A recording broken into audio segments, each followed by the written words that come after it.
What do you got for me? Are you a Trump guy? I am a Trump guy. Ooh. Well, Okay. I voted for Trump. Not going to defend everything, but 3 times or? yeah, 3 times. No, Okay. no. Basically, my first question is why? Wait. Yeah, Can I ask how old you are real quick? I'm 26. Okay. All right. Just curious. Okay, go ahead. My first question is why is it incumbent on Trump to come out and condemn all political violence post Charlie Kirk assassination? I feel like there's like a basic like humanity thing that I think every human being should have like an instinct when they see violence and like a healthy environment that to want to discourage it as much as possible. I think that when people are calling for violence or when people seem to be okay with violence, I think it says something about what their political goals are or what their goals in general are, or what their morality is. I mean, Donald Trump is the de facto and de jure head and leader of the nation, the head and leader of the Republican Party.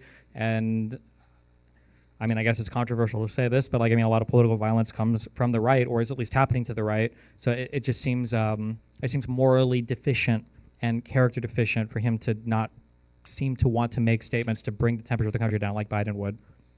But then I would just say that your reaction to Charlie Kirk's assassination wasn't necessarily human either. There wasn't a human element there either.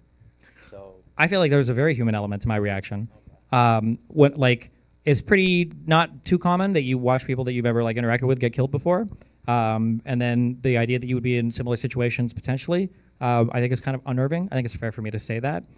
When this happens in my country, and then the next day I see the president of the United States just saying unhinged statement after unhinged statement after unhinged statement, I think it's fair for me to look at more than just kind of like the virtue signal position and try to think more strategically of like what needs to happen to actually make the country a calmer place. Because so far, Democrats disavowing violence over and over again hasn't seemed to work.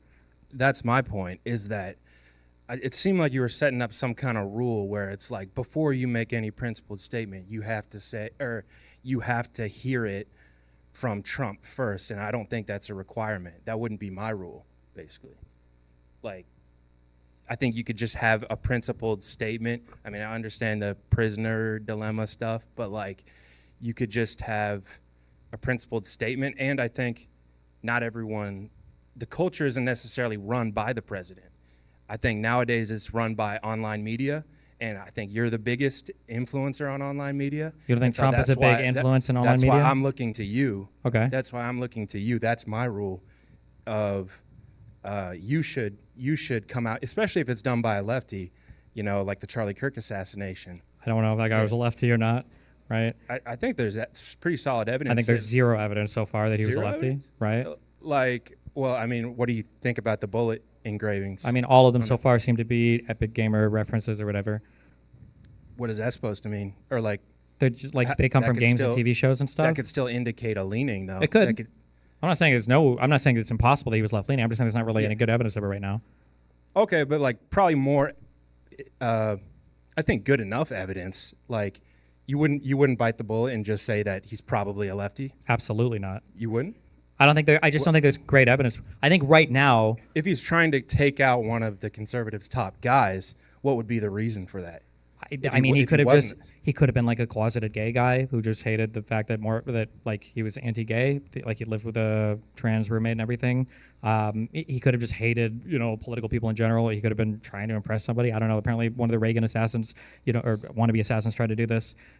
Like there are a lot of potential explanations. Whatever the explanation is, it could be an exceptional explanation because it's an exceptional event. But I'm just saying there's not solid evidence where it's like, oh, this guy's definitely radicalized by the left, right? But that doesn't outweigh, I think, the bullet engravings. Like, he didn't have to do that. He's doing that so people can know. He's claiming it. He's openly claiming it. So it's like that. If he was, then whatever why would that there be any ambiguity at all, right? Like, there's no Discord logs of him being super left. There's no public statement of him being super left. Whatever the note was that supposedly there was a picture of, I guess, that wasn't anything super left. None of the text messages indicated he was super left. Like, he didn't make... His mom, who's super MAGA, my mom says I'm super left, okay? No offense, but... I mean, I think that could just be like a coded, edgy thing to do. Yeah, but And, how like, stupid would it be how to do much a coded message when you're trying to make a statement to the world that you're doing a political assassination? Well, like you're saying like you have to have 100% evidence. I'm saying in order like for having that to- 10% would be in nice. order for that to outweigh the evidence that he's not. No, Which I was think your- I'm think in a less charged environment, I'm taking like I'm just looking at all the facts. It is weird that like if you look through this guy's history, if you look through his roommate's history, they look like aggressively normal people. Like their whole history is like so normal in terms of like comments online and everything. And that's really weird. Normally you see like really radical stuff. But like unlike the other side, because conservatives don't do this, I extend the same courtesy to, the I think the trans church shooter. No, I don't think I it was. don't know that one. It was but either them or somebody else made a statement, or they said something like they supported Brandon Herrera or something. Did anybody remember this? It was a church person, yeah. But like looking at the context of everything, that person was like, "This is a meme statement. This person's not actually like a supporter of this guy, or if he is, it's like for non-related reasons, right?" So like I extend the same thing there. I'm not gonna say like, "Oh, this guy was 100%, a right-wing radicalized by Brandon Herrera person." I'm just saying like in the totality of things, like this shooter for Charlie Kirk, there's like nothing. There's not much here besides our bullet writings in terms of. Well, I don't know that specific situation, but if you wanted to go to the Hortmans, I would say he has more evidence of being a left winger than the Hortman shooter was of being a right winger. Why didn't the Hortman person like literally have a list of Democrats that they wanted to go and kill? He also had the No Kings protest flyers there as well. So I'm like, I don't really know what to weigh. It seemed like he was more in a mentally unstable position than He seemed pretty like driven and on what a you're mission. saying No? the Kirk shooter was. I don't think there's any evidence for either of these guys being like I'm saying crazy, very specifically like psychotic or delusional or something. Like hearing voices or something. Like I think they both did what they did for probably like logical reasons, like they could explain them from start to finish. I don't obviously support it. I don't think it's good. But I mean, the crux of it is you think. But here, backing up. The turning down of the rhetoric should come from the president. In your mind, in my mind, I think it should come from online media influencers because they are influencing the culture. And Yeah, I but would everybody say on the right takes they notes want- from Trump. I don't know. I don't think so. I don't think the right takes notes from Trump. Everybody takes notes from Trump What do you mean? Like on everything. no, Epstein. Let me explain. So like Okay. the online media culture, I think the people online, the young men online, were doing the work for Trump. No matter what he said, we were doing the work to get him elected. And that's really what won him the election was the online media and the rise of independent media, online media, not necessarily politicians. It's why Trump can say crazy things and Biden can be, senile, and it doesn't matter to people. But I think it does matter. I think it says something that when Trump says crazy things, people go out and do crazy shit. Like nobody's citing Biden. We'll trace that though. Like, what has he said that has led to someone doing something? Well, like he said, the 2020 election was rigged. He said that mail-in ballots were fake. He brought a ton of people to the Capitol. They went and did some crazy shit. There was the recent guy who, the kid who live streamed himself running over those two girls, who followed like a ton of like Trump and Charlie Kirk shit, and he said that these two girls were like making fun of Charlie Kirk's death. In terms of like, I don't know about that. I know that's always a secret defense. No, I really don't. Seriously, I don't know about that one. I understand, but I feel like that's a big part of the problem. I feel like conservatives only ever hear about the things that like are the most relevant to them, and then No, like I'm online. I'm on Twitter every day. I watch like a lot of video. I watch like a lot of videos. I understand. Everyone here is but I'm probably saying on that Twitter, like if too. I were to like say that like I'm on Twitter every day, like we're seeing different things unless we're going out explicitly looking for contradictory evidence, right? But I'm talking like the big name stories. Like my first example was a Charlie Kirk assassination. Yeah, but the big name stories are what conservatives And want the to be the big name stories, right? Maybe. Like I don't know. Do you agree What's that it was? supposed to mean? So I would say that it was unacceptable. I would say this is an instantaneous impeachment, like exile from the country moment. When Donald Trump was asked by, is it Caitlin Collins? Is that her name? I don't.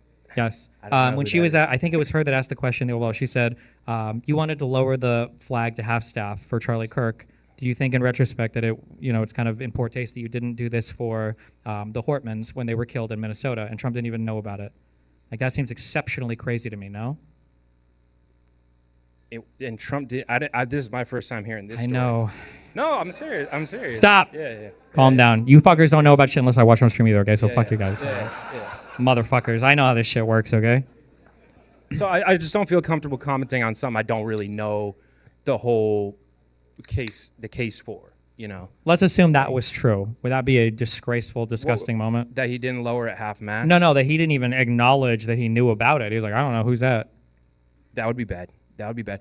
But like, if Did you ever see the video after the shooting happened where somebody asked him outside the plane? They were like, "Are you going to call, Tim Walz and talk to him?" And he was like, "That guy's a whack job or whatever. I'm not going to call him or say anything." No. Okay. If he did say that, I've that never would be seen- kind of bad too, though, right?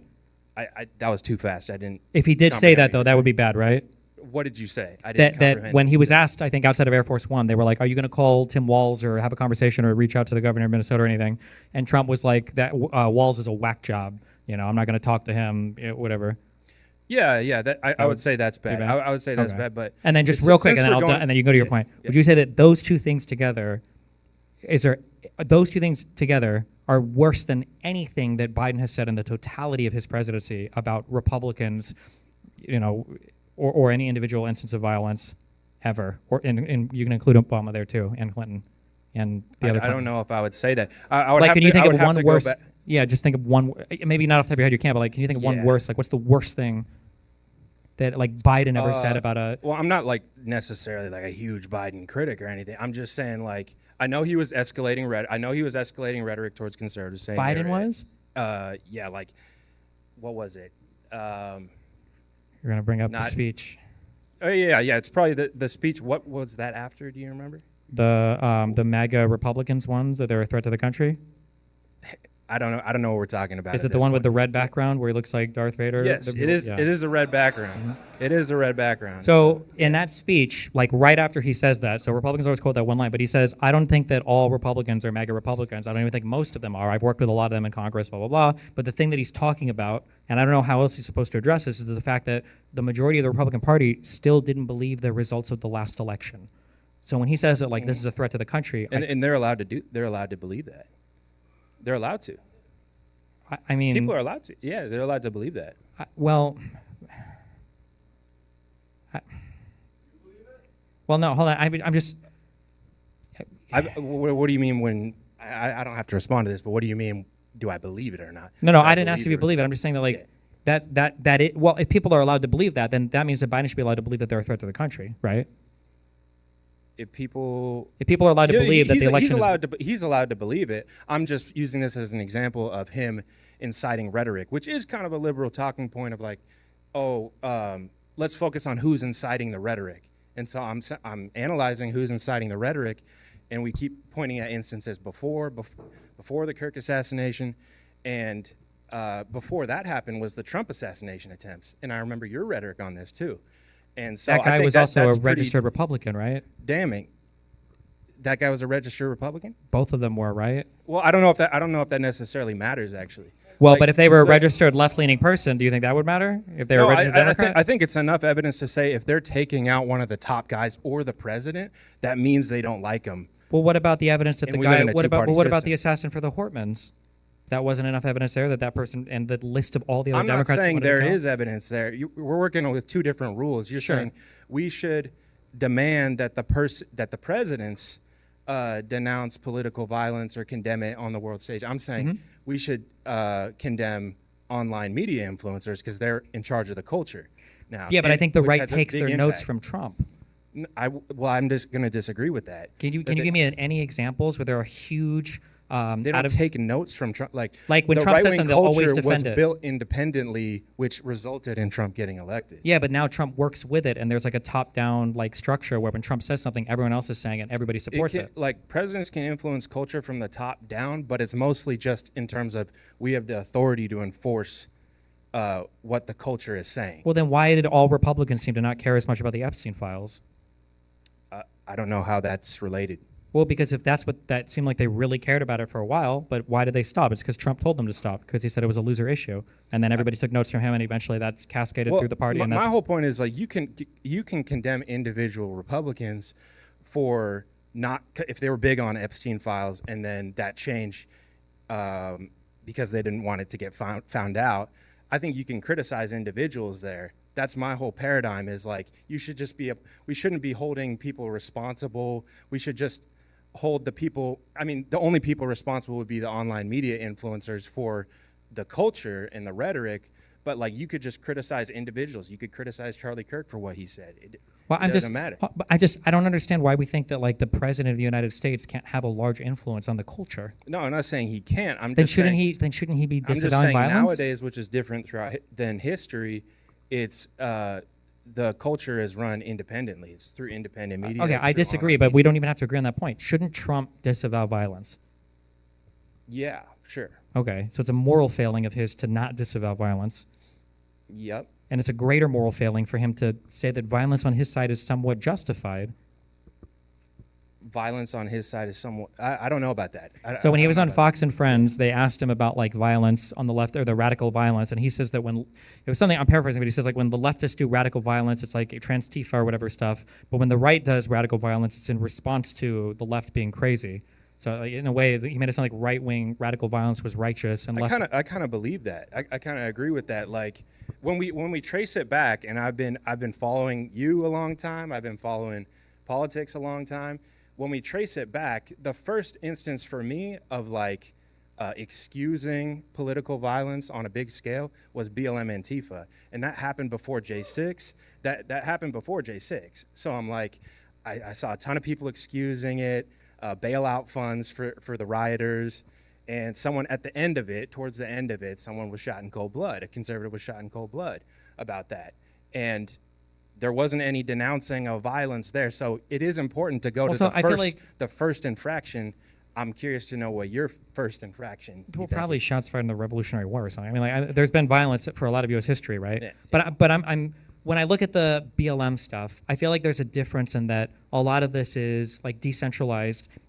It sucks because conservatives make so many excuses for Trump because of COVID, but they never make excuses for Democrats on COVID, which is whatever, I guess. But like everybody was crazy around the fucking BLM riot time, right? Everybody's inside. We all watched George Floyd die for 9 minutes and just people fucking lose their minds. I think a lot of the BLM like rioting stuff, I think was bad. Destroying neighborhoods, all this shit, I think is always bad. I think Democrats paid electoral prices for it, and I think a lot of them, when Biden came into office, he had to denounce and say that like violence is unacceptable, guys. We can't riot. It's not okay. But why do you think it's important to say on both sides if we know where the side that it came from? Well, because violence does come from the right, and we should all want. But I'm asking you for the first example where it came from the right that was before BLM Antifa. What do you mean? The first example of like political violence that came from the right that was before BLM Antifa. You know, like in my lifetime. What about it? Or are you asking for like an example of it? Because you get into a revenge cycle. The first time that infraction's made and politicians don't denounce it and everyone supports it, and we can get into BLM Antifa, but like the first time that's made, then the other side has the prisoner's dilemma of like, okay, well, we can't just be condemning, our side. But the Democrats have been condemning their side over and over again, and everybody. Well, you're kind of just making the all lives matter argument of like, oh, we're condemning. You guys made the all lives matter. Well, you're making it now. You're saying we need to condemn all violence, even if you knew it came from one side. Sure, I think we should all condemn all violence. I think that's a pretty acceptable. That is kind of just an arbitrary rule that you created. That's not. I think it's a really good rule that everybody should condemn political violence. Before you can be principled about that. Like, because that's really what's happening is you're saying before I am principled about it. Before I can make any statement on Charlie Kirk, it's like I need to know that I have a partner in civility. And I need to ask President Trump. Yeah. I need to ask him, as if that would do anything. I need to ask him to turn down the rhetoric before you, Destiny, make a. Yeah, that's a principled position. It's better than Trump's, right? But my principle is better, is what I don't care saying. about your principle. I care about the president, the leadership of the United States, right? You acknowledge that I have a different principle than Donald Trump, right? But I'm here to criticize you. Like that's okay. What I'm here Well, for. then my position is that I think that it's as somebody who's who's compared it to Donald Trump. What? We already compared it to Donald Trump, and I'm saying if you go back. My paradigm. So you think it's immoral? You think it's immoral to have the position of, I'm willing to condemn violence. I condemn all violence. I'm willing to condemn any amount of violence as long as my civil partner is on the same page as me and is willing to condemn it as well. Do you think that's an immoral position to hold? Not an immoral position necessarily. I'm just like, why can't? It seems like what we understand about like principal positions is more in line with what I'm talking about. Is you how? Can make Why do you lock your car door at night? Regardless. Do you lock your car doors? Do I lock? Yes. Why? I lock my car doors. so it's safe. Everything. Yeah, is because safe somebody might and break safe. in, right? Yeah. Yeah. So I mean, like you take precautions if you feel like another Regardless, side is I don't gonna- need him to do anything to lock my doors.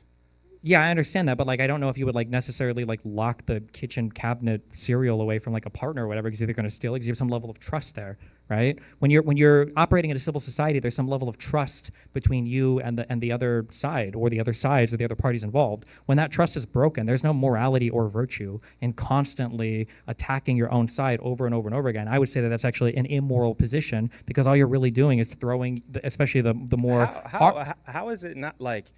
It's the most easiest principled position to take to like come out and condemn political violence. I like, agree. in That's the why case it's of the immoral Charlie Kirk because it's an easy assassination. position to take. It's thoughtless, it's brainless, and it accomplishes No, but nothing. the Democrats have always used this just as a weaponization tactic to recuse accountability from But their they side. don't. Every Democrat came if out you- and criticized the Charlie Kirk political violence. When Trump got, do you recognize that Trump and Biden react differently? Like when natural disasters happen, that Biden deploys FEMA immediately, doesn't play games with it. Trump plays games with it. Do you acknowledge that? I don't understand what that point was. So Biden will immediately reach out to governors. He'll immediately make whatever funds available needs to be available. He'll call people, talk to people, Yep. whatever. Trump will play games. In California, he was saying, well, you guys have to agree to change the water rules, or I'm not sure if I'm even going to send FEMA to blue states. Trump plays games with it. Biden doesn't play games with it, right?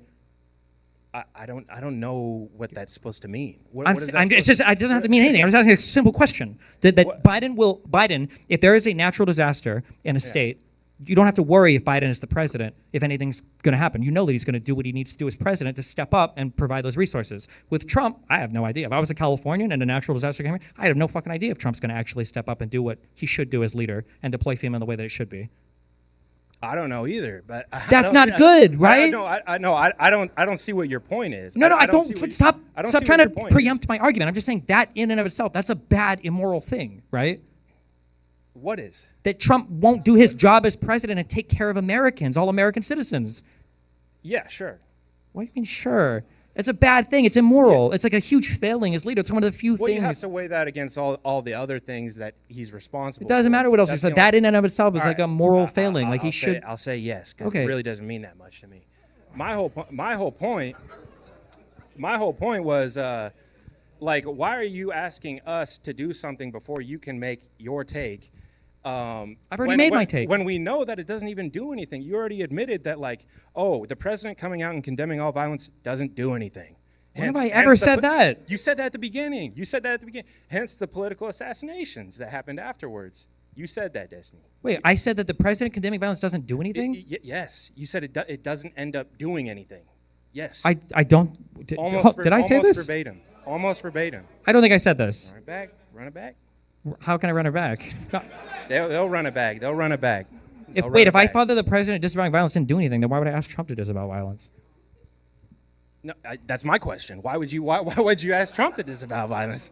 We just it spent doesn't we even do spent the anything. whole beginning part of You're this debate where expecting you us- were arguing that the president disavowing violence doesn't matter because the culture is controlled more by alternative media and online figures, and I was saying no, I think the president matters. All I have to define is my paradigm, which doesn't recuse people of accountability if we just say all lives matter, basically. If we just say we should condemn all violence, that's not the truth of the situation. Like if you were to say the same thing about BLM Antifa, it's like that's not the truth of the situation. This is the all lives matter. The issue, yeah, but the issue is that wait. So are you just checking? Are you acknowledging that the all lives matter argument was a bullshit argument? A bullshit argument? No, I'm not taking a position on this. Okay, well, because you're using it against me like it's a bullshit argument. Yeah. The issue. No, I'm just letting people know. I'm just no, letting no. people but what like you're using. What you're using. Okay. Do you acknowledge that, like, if, like, for nuclear weapons, it wouldn't be moral for the United States to just throw away all of our nukes into the sea, right? Yeah. That there's a morality there to protecting ourselves, to protecting our own citizens with a nuclear stockpile, and unless Russia agrees to do it at the same time, we can't do it, right? Yeah. So I mean, I apply the same scenario to you. I imagine apply it to the Second Amendment. We apply it to most places in our life that we're civil with people who agree to be civil with us. You can't enforce civility from one side. It has to come from cooperation from two I individuals. agree with you. That's why you have to call out the truth of who was responsible. Yeah, of but who okay, but was like responsible. let's okay, so like Not let's just say all sure. like every time just say all and it let's doesn't do sure. anything. Let's And roll you this don't back. follow Sure, this let's rule roll either. this back. Okay, let's say that there's one side that let's now I know that you're not going to agree with this reality, but let's say hypothetically one side never calls out their own side when there's violence. They never condemn their own side when there's violence. They ratchet up the temperature over and over again when there's violence. And then when there is violence on the other side, they say, you guys need to disavow all your violence. Do you think that in that world, is it moral for the other side who maybe isn't even being violent, would it be moral for them to disavow? Yes. Okay, I think so. So yeah. I understand the position of that. I understand emotionally like why that feels like a good thing, but I think that emotion is built on a bedrock idea that it's going to be reciprocated. And if it's not ever reciprocated, now for people like me, whether it is, well, I guess maybe I might be more at risk. I don't know, but like for more vulnerable people in society, in terms of who's subject to conservative policy or maybe wider violence, depending on how you view ICE or whatever. I feel like you're throwing all those people under the bus when conservatives are able to just, energize their side, ratchet up the violence, constantly scream, into the microphones that we need a civil war and all this other stuff. And then on the left, you just keep disavow. What's the point of that? As a response, I think people are calling for civil war now because of the political assassination of someone as high profile as Charlie Kirk.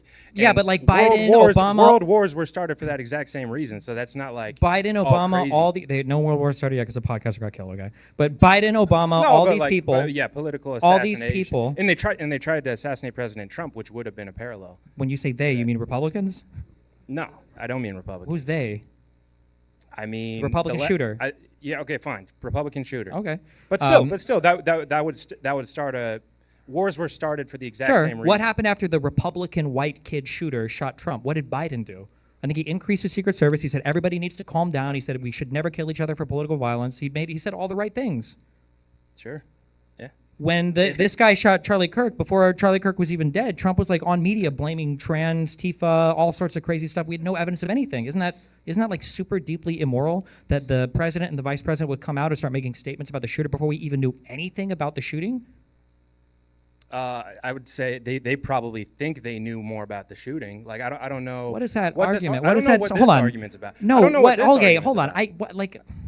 They probably thought they knew more. Like what? No, that matters. Like just like it matters. Like if Trumpers believe the election was stolen, it's the same thing. Like yeah, but they believe it because Trump told them that. Trump doesn't believe the election was stolen. He just lied. Trump didn't know if the shooter was left leaning or not. He just said that because it fits his agenda. That's not acceptable for a leader to say, to just start making up theories about the shooting before we even know anything about the shooter, before they even knew anything about the shooter. It would still matter, like, whether they believe that it actually happened or if they didn't. That would still matter. Well, I would agree if they believe it actually happened. It makes it even worse because now they're delusional because they have no reason to even believe it. They don't even have any evidence. I just don't know where this path of argument. Don't stop trying to preempt it. Just like live in the moment and be a human being. No, I don't it's know. It's bad when a president. I don't know what your argumentation is. My argumentation is that the president should have been guessing the motives and the ideology of the shooter before we knew anything at all about the shooter. That's like a deeply immoral, horrible, terrible thing to do. Before we do anything, yeah. I'll before we know anything. Like you just said, if he doesn't know anything, we shouldn't do anything. You shouldn't make any statements about the idea, right? And then also, like, I don't think.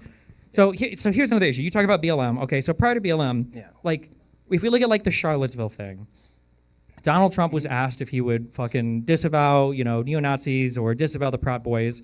And Donald Trump's statement was, like, stand back and stand by. That was I thought that was for J6. Nice and close to the mic there. Sorry. I thought that was for J6. Well, they showed up on J6, but no, I think it was in... no, but the Charlottesville instance that you just brought up, he was saying that's a soundbite, and then after that, you know what he said? He said, I'm not talking about the neo-Nazis. Well, but it was a neo-Nazi march, right? Oh, you're talking... Like, so he also said he said the thing about how there were good people on both sides and then or went whatever. to January 6th, though. Well, no. Hold on. He said that there were the good people on both sides argument or whatever. But I think it was like preceding, or I'm sorry, I think it was pretty soon after Charlottesville. He was asked about like denouncing like the Proud Boys and stuff. I think that happened pretty soon after Charlottesville, right? And the statement that he said, it was unhinged. He said, "Stand back and stand by." What the fuck? Yeah. And that sounds a lot like your coded incitement of violence recently. That sounds a lot like it. So when Donald Trump said that, on Parler, you literally have like the leaders of the Proud Boys. You've got Stuart Rhodes, you've got Enrique Tarrio saying like, heard loud and clear, sir.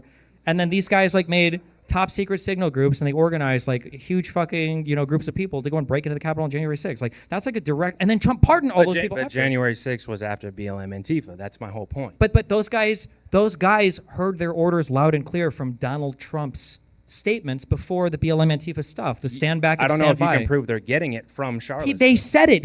They said, "Heard you loud and clear, Trump. Standing back and standing by." It was on Parler that they posted this. Okay, well, I'm not on Parler, so well, how am I supposed to?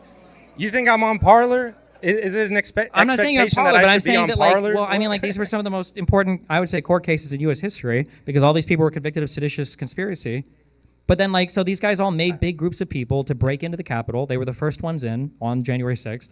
And then after they were convicted and a jury of their peers and everything else of seditious treason or seditious conspiracy, afterwards, when Trump was reelected, he pardoned everybody, including these guys. How is this not a clear signal to do the violence? I'm calling for it, you did it, and now I'm pardoning you for getting convicted for doing the violence that I called for. This is the most. That was hard to trace. I'm just going to be honest. Okay, Donald Trump said, Proud Boys, stand back and stand by, but let me tell you about Antifa. Yeah. And then Proud Boys tweeted out, they said, heard you, Donald Trump, loud and clear. Then they made a plan to take over the Capitol on January 6th. Then they followed through with the plan on January 6th. Then they got arrested and convicted of seditious conspiracy related to January 6th. And then Donald Trump pardoned all of them related to January 6th.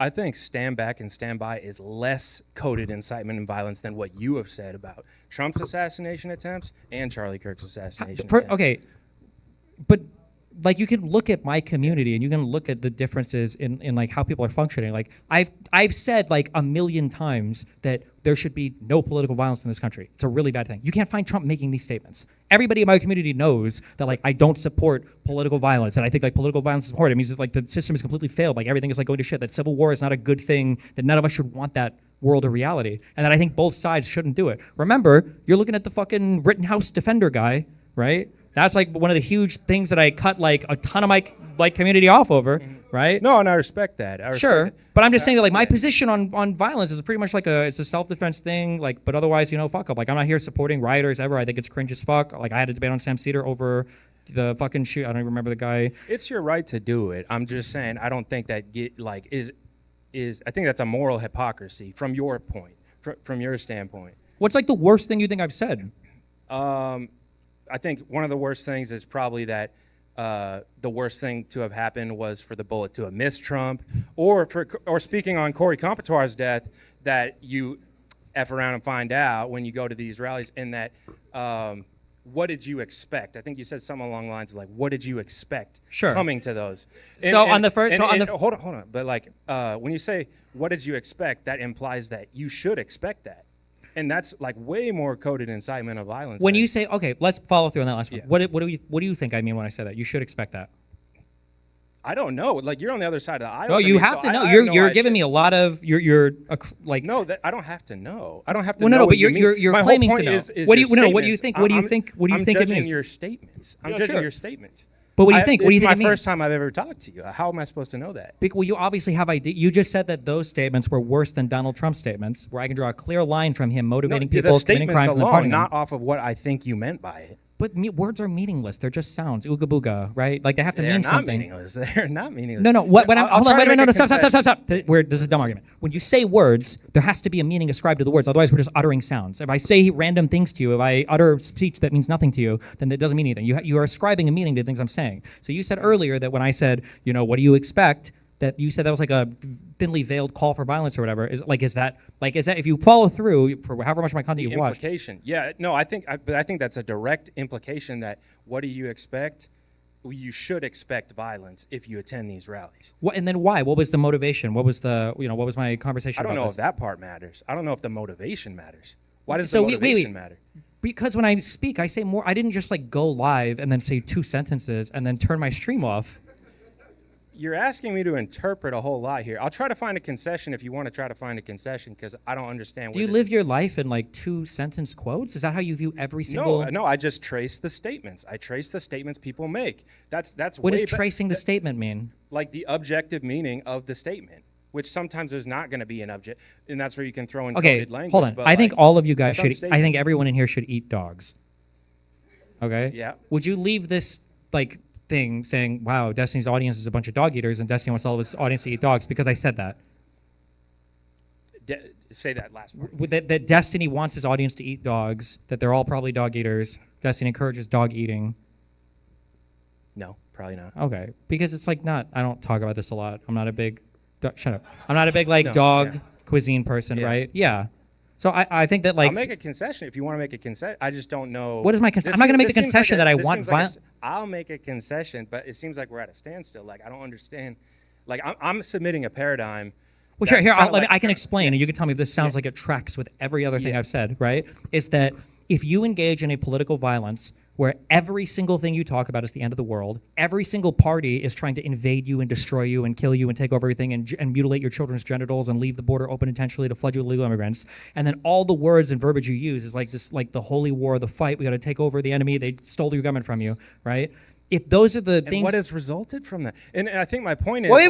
Look, I'm just saying that when you say all of these things, right, if somebody shows up at like rallies and starts shooting, that's not that surprising to me, right? Like, I'd be like, okay, yeah, like, I mean, this kind of makes sense. This tracks, right? This is like, the verbiage and everything is like, this is the end of the fucking world. Everything is coming to kill you and take your country away and destroy everything. Like, yeah, that wouldn't surprise me if that event had some kind of political violence involved. But what if Charlie Kirk was preaching that and then someone kills Charlie Kirk? That wouldn't make much sense then. What do you mean? That wouldn't make much sense. Like, you just described... lost my train of thought. What was your last point? That if you're like in a side that's constantly preaching political violence and turning up the temperature as high as you can, it wouldn't surprise me that they're like, yeah.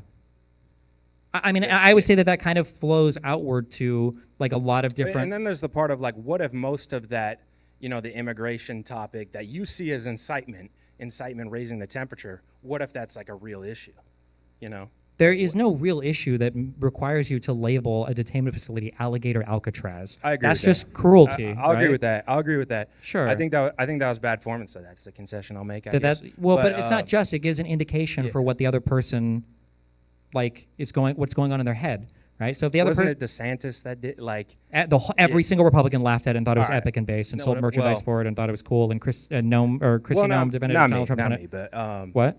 I said not me, but I'll concede that alligator Alcatraz is an example. That's an example. Sure. So, but I like mean, like the immigration topic, it was what you cited as incitement of violence. I'd say that's actually a real issue, which was going to be my second Things point. can be a real issue, but also you could talk about them in a hateful or insightful way. But you can't just say, oh, that's incitement of violence. I didn't just say, oh, that's... I just gave you a specific concrete example of a way that it's kind of insightful with the way that Republicans deal with it. When they say things like... so I think the alligator Alcatraz example is valid. I don't think the immigration topic as a whole can be I've never said the immigration topic as a whole, but Republicans that's don't how you started. That's how you started it. You clarified and you said alligator Alcatraz, and that's what I conceded to. I don't think I ever said in general immigration. I feel like I've listed pretty specific things, but yeah, it was jumbled in there. It's hard to remember everything that you say, but it was jumbled in there. Okay, I do know that. Let's assume that it was jumbled in there. Okay. Yeah. Republicans and Donald Trump speak about everything in an existential, hateful way. So when violence like results from that, that's just not that surprising to me. I make the same criticism sometimes of Democrat rhetoric. I don't think they've gotten to the point where they're inciting violence. But when they say things like, billionaires own everything, the donor cluster owns everything, I say like, well, when you leave people no option but to not participate in elections and then to do violence, like that's what people are going to do. That's not surprising. Which one? Participate in elections or do violence? Which one are we leaving them no option to do? Both. I think that's what happens. When you tell people that you can't participate in elections... Those are two different things, though, don't you think? One leads to the next. If people feel like their vote is irrelevant or their political system isn't responsive to them, then the next step is violence. That's what happens, right? How do dictatorships end? Usually with a coup. You can't say that happens, but that's not justified. That's not morally justified. Whether it is or isn't is not what we're at right now. I'm just saying that is what will happen. This is a moral conversation. I'm critiquing your morality. This is a conversation about morality, not like efficacy. I don't know. Well, no, but I'm saying, sure, but as part of this, what I'm saying is there are certain things that you can tell people that will lead to predictable things. That's what I'm saying, right? Yep. And what are those things? Yeah. So, like, if I were to tell a group of people that there's some guy coming to kill you, and I say this over and over and over and over again, and eventually these people, find this guy in an alley and they beat him up and kill him or whatever. I'm like, yeah, well, that's pretty obvious. I've told these people forever that they're gonna, get killed by this guy. It's not that surprising that they're gonna kill the dude. Whether or not it's moral for them to do it or not is a separate conversation. But like, that's not that surprising. People have to feel like they have options. If you take all the options away, then violence becomes the only option. I don't think they've taken all the options away. Who? I think Republicans or whoever you think are taking all the options I away. agree. I agree violence. with that. I agree they haven't taken all the options away. That's why I tell people stop being doomer and you should vote and everything and all this stuff. But Republicans, Donald Trump especially, says that all the options are gone. That's why on that January 6th speech he said, like, you have to fight like hell or you're going to lose your country. They're stealing the election from you. They're stealing all the votes are rigged. All the mail-in ballots are rigged. They're taking everything. They're rigging everything. The deep state is against you. They're cutting off your children's dicks. The libraries have too many gay books. Like every single thing. There's an invasion right now from the whole Democratic Party's Antifa and their domestic terrorist organization. Everything is like an existential fucking end of the world shit. Like we can't find any Biden rhetoric that matches any of this. All right, Spencer, final thoughts. Well, here, wait, we'll let him go. Before we move on to the next Destiny guy, who's like, oh, let's talk about vegan or whatever. But I think he actually believes that it was stolen. That's the whole thing. Is like, it's not necessary. If he believes that, he's not just raising the rhetoric. He is. You can still believe a thing and raise the rhetoric. Okay, yeah. That's why he's doing it, but that's even scarier because now he's justified in that, right? But what if he was justified in it? Like then, if he was justified in it, then I think he'd be justified, right? If the election was rigged in a certain way, I'm not saying the votes itself were fake, but like, what if it was corrupted? I agree with you. Yes, I agree. I agree with everything you're saying. Yeah, but it wasn't. That would be pretty bad. It would be. Well, we could have that conversation about whether it was or it wasn't. But that would still be very bad. It would be bad, but it wasn't rigged. There was no evidence of it. That would be justified in his response. I understand. That would be justified in his response. But if you were having a hallucination and I was coming at you with a knife and then you killed me for it, right? Sure, but you're hallucinating, right? This is detached from reality. So whether or not something might be personally justified to you because you're delusional or hallucinating is different than, like, is this an objective true thing in the world that we can have good responses to? Donald Trump didn't. Do you think he was hallucinating? Because it's important. No, he was lying. Lying. Yes. Okay, so you think he doesn't believe the election was rigged? Correct. And he's just saying that. Correct. Okay, because every single person that he tasked with doing an investigation, all of them told him it wasn't rigged. Every single court case, essentially, but one in like Pennsylvania, they lost. There was no evidence ever that showed that the election was rigged. He had nothing compelling to ever believe any of it, but he still told people it was rigged, and he brought them there to protest the outcome of the election. All right, well, that's a whole nother conversation. It always is. Yeah. Like whether or not he believed that it was rigged, that is a whole nother conversation. Well, if he's believing things with no evidence, isn't that pretty problematic? With no evidence, no, not necessarily, because you could have an administration.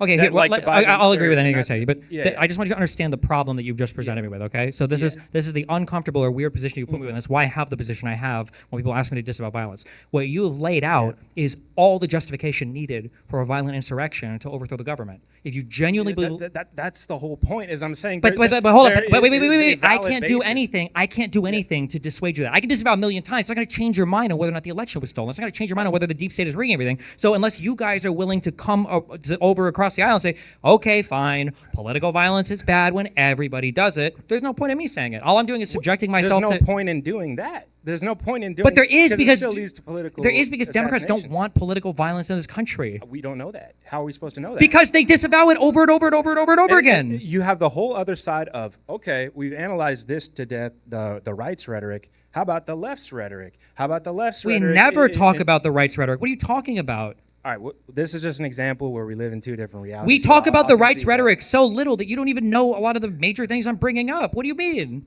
No, I knew a lot of the major points. You didn't know that Donald Trump apparently didn't know the Minnesota... What? You brought up fringe cases. The Hortman thing is a fringe case? No, I brought up the Hortman thing. The Antifa shooter, the Trans-Tifa church shooter? I don't think that's a fringe case. Okay, maybe that one, but that... The Charlottesville thing? I don't think that was fringe. This was debated a lot. No, I knew about Charlottesville. Okay, January 6th is not... I don't think I brought up any fringe cases.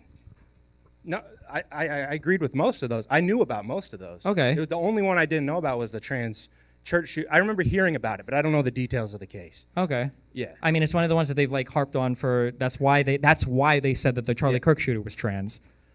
Because of that church shooting. I don't care about a lot of the trans rhetoric, to be fair, but like. I know that's great, and you know what, I'm right there with you because I'm a cis bi, I guess, whatever, fucking male.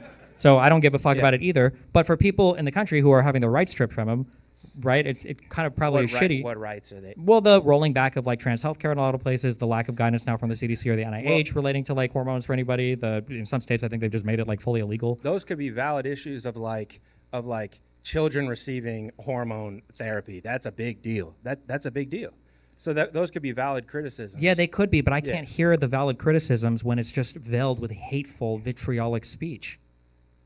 Okay, I don't know what to say to that. Don't be hateful and vitriolic, and maybe people will take it more seriously. Well, I'm pointing to. I could point to leftists being hateful and vitriolic on Twitter. Do you see the okay. difference? Like the elected leaders, these are the people that I'm the one who thinks that online media is the most influential. Yeah, but you think that because you consume right-wing media that shows you left-wing TikTokers. Like, your impression of the left comes from what the right wing tells you the left says. No, I see a lot of the left-wing posts too, and I'm like, wow. That the right wing is showing you. Like, you can, like, if I were to ask you, they still made the statements though. They still. But the people on Twitter though. But there were no lawmakers, no leaders, nobody that that was like, oh, cool, Charlie Kirk died, right? Every single large figure on the left condemned it. And I'm saying that doesn't matter, and it doesn't do anything. That doesn't matter, and it doesn't do anything. I'm just saying, I've never heard of a radical shooter that killed somebody, and they open his diary, and this guy's like, Joseph Biden, this is the guy that fucking radicalized me. I'm gonna go fucking get these dudes. It's always somebody more radical than that. You were talking about the politicians just now. Yeah. And I'm saying I haven't seen the left-wing online media influencers, not just denounce the Kirk assassination, because that's just a baseline. That's just basic.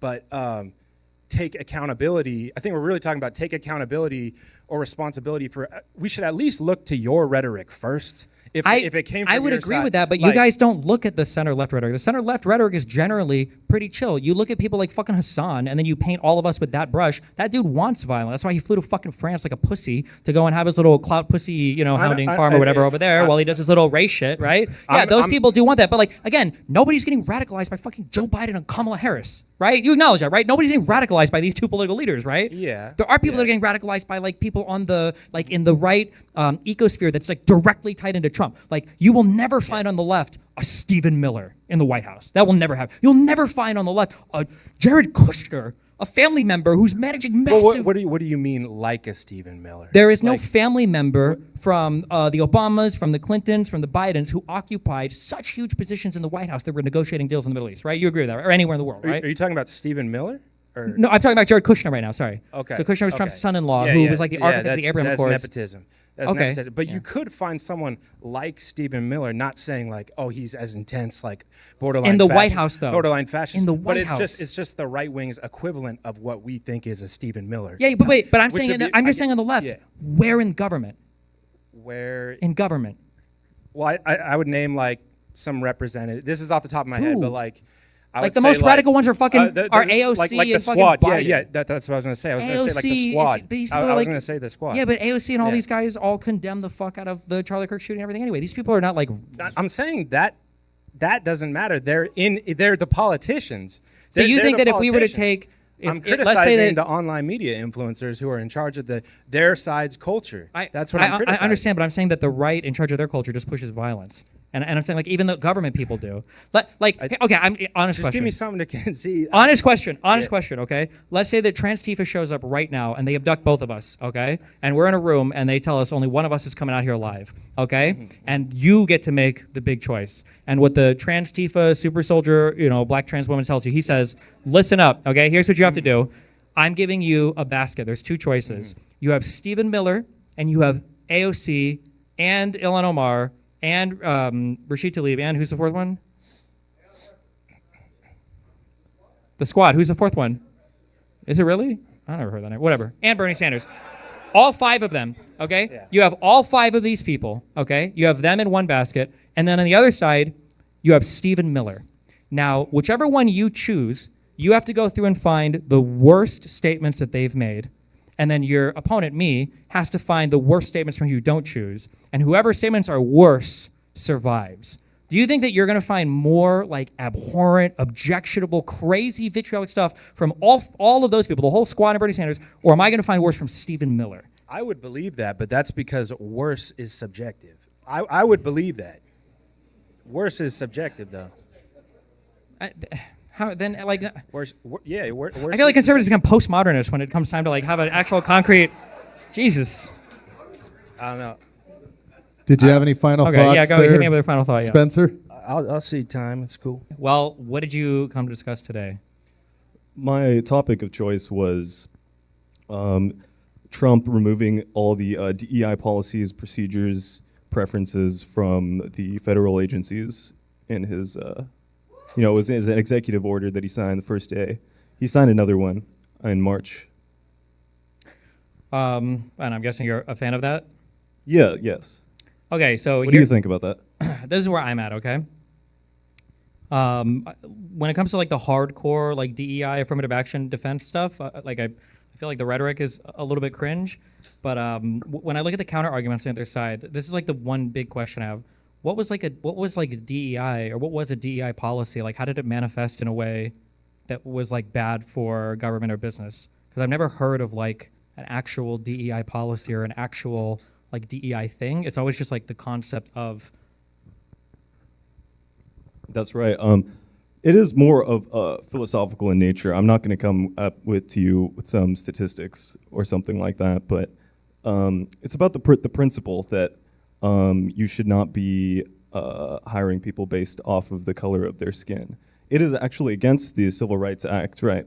You cannot discriminate against anybody in hiring them based on their nationality, the color of their skin, their sex, or their religion, anything like that. And when you have these programs that do preferentially hire people of particular skin colors, that is discriminatory, and it is illegal. So that's one way that it's very problematic, is that it's illegal against the Civil Rights Act. So if it was illegal, did nobody ever challenge this in the Supreme Court, or why didn't it go down with like after the affirmative action ruling related to Harvard? Like, why wasn't it broader? I guess I'm trying to understand, because I feel, I mean, well, I'm saying I'm trying to understand. Obviously, I'm poking a little bit as well, but it feels like this never actually manifested in anything real, and I just feel like it's been the biggest boogeyman ever, which makes it. I feel like it should be like a somewhat hollow victory, because I don't know what it even changed. Like when we say, for instance, that there was like preferential treatment, like were there really qualified, like white or Chinese people that were trying to get into, certain areas of the government, and then they were disqualified, and instead they hired, some other underprivileged minority or something. Like, was this ever like part of the actual guidelines or anything? Or because all the attacks that I saw that like manifested in something real were usually just like cringe diversity videos, which I watched these at McDonald's when I worked there. It was on VHS, but we had to watch like the sensitivity training stuff when you became like a team lead and everything. So I'm just curious, like, did this actually manifest in anything bad, or is this just kind of like the principle or theory or concept of a thing? I mean, you don't think it's bad to discriminate against people based on the color of their skin? You don't think that's a bad thing? I don't think it's bad to, like, as part of a holistic assessment of an employee, to consider like what you want your work environment to look like. And I think that there might be times where a consideration, could be made. I feel like when it comes to hiring, that sounds kind of racist, man. Well, I don't think so. I think that when it comes to hiring employees, I feel like people sometimes have this misconception that like when you're looking at like employees, you have like, okay, 5 applicants came in, and it's like this guy's rank 1, 2, 3, 4, 5, and I feel like it's not usually how it goes. I feel like you have like buckets of skills, and some people are better at some things and worse at other things, and you kind of have to make a choice, like, who am I going to hire, whatever. And it might be that, like, I feel like when you're looking at groups of people, you can kind of like bucket them, like, this would be like a really high performer, this is like whatever, and this guy we would never hire. But if you have like a basket of like high performers to choose from, and like all else equal, you have like 15 white people on your staff and like 1 black person, like maybe hiring a second black person instead of the 16th white person. I just don't know if this is like a thing that I think matters that much when you could choose one or the other, for like a coin flip anyway. In your contrived hypothetical, even then it still does not really matter. You should just hire the person who is who has the highest qualifications. I don't even necessarily disagree. I just don't think that it's ever like an easy way to just rank like qualifications of employees. Like, let's say all else equal, it really is like a coin flip. Would it be bad to make the determining choice on the color of the skin if you want to have like a more diverse workplace? It shouldn't make a difference what the color of the person's skin is. Well, I mean, I agree with you, but that's not the world that we live in, and like in the totality of everything. Like, let's say all else equal. Well, I guess here's like a more fundamental question. Do you think so I'll ask a question and give a hypothetical. Is there any value in any diverse workplace at all? And then as a comparison, let's say you could have 8 employees, and let's say all 8 of them will always be perfectly qualified. Let's say in one world you could have 8 white employees, and in another world you could have like, 3 white, 3, whatever, just like a smattering of like different people in terms of their ethnic background. Do you think that the more diverse one has something more than the less diverse one, or do you think that these are exactly the same? What you said at McDonald's? No, at any workplace. Some of the qualifications are even. Like, it's the people are the same qualified people, but in one that they're just more like ethnically diverse, and in the other they're all, I guess, mono ethnicity or whatever. Do you think there's anything to be gained from that more diverse work environment, or no? I cannot imagine how that would be beneficial. Just based on the color of people's skins, that is like, what is this like? This factor if you have people of different colors and you, what is that? What does that change? It doesn't change anything. I mean, in some ways, it can bring like, I mean, there could be intangible things from a person's background that it could bring in terms of experiences. For real life manifestations of this, I mean, one example that was given was, I wish I could remember the name of the company, but they had like hand dryers and they had like little lasers that shot to detect the color of the hand underneath in order to start drying the hand, and it didn't work for non-white people. And I guess the idea was something messed up really badly, and that they obviously didn't test the product enough on people of different skin colors. Who's to say if that would have happened in a more diverse work environment or not? I've heard another complaint. I wish I could remember the brands. This is older stuff. Like for facial recognition technology on some camera thing or whatever, like it just wouldn't pick up black faces, and it would just pick up stuff in the background instead. So, I mean, there's like minor examples like that. I feel like there's just a ton of stuff that could be gained from having people from different backgrounds, just in terms of what they could bring to the table. Like I feel like in general, that's like a generally true thing.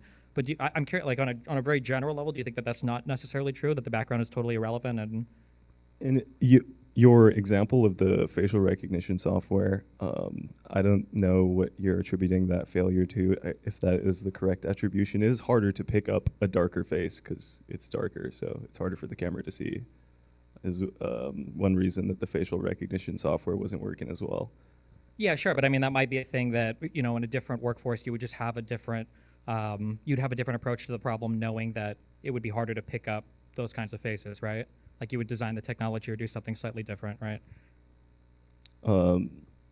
Sure, on some edge cases, yeah, some person from some specific background would have a better insight into something like that if they, but yeah, somebody who was a qualified engineer that could think through all of these cases would have, a more qualified engineer would have solved the problem in either way, and it doesn't matter what the color of their skin is. So you don't think there's any advantage gained by having a more diverse workforce at all? Like assuming all else equal for qualifications? What could that how could that benefit you? I mean, in terms of getting to work with different people, of having a broader, opinion of different people, just having more diverse work environments, like being around different people tends to give you broader perspectives on different people. Yeah. I don't think it really doesn't really matter that much. But there's the two other parts. There's the equity and there's the inclusion part. And the equity, that's something that is it's not. In the Declaration of Independence, it says we believe that all men were created equal, not that all men end up with equal standing. That's what equity tries to achieve. I mean, I feel like the really obvious counter retort to that would be the Declaration of Independence was written and it said that, well, we had slavery.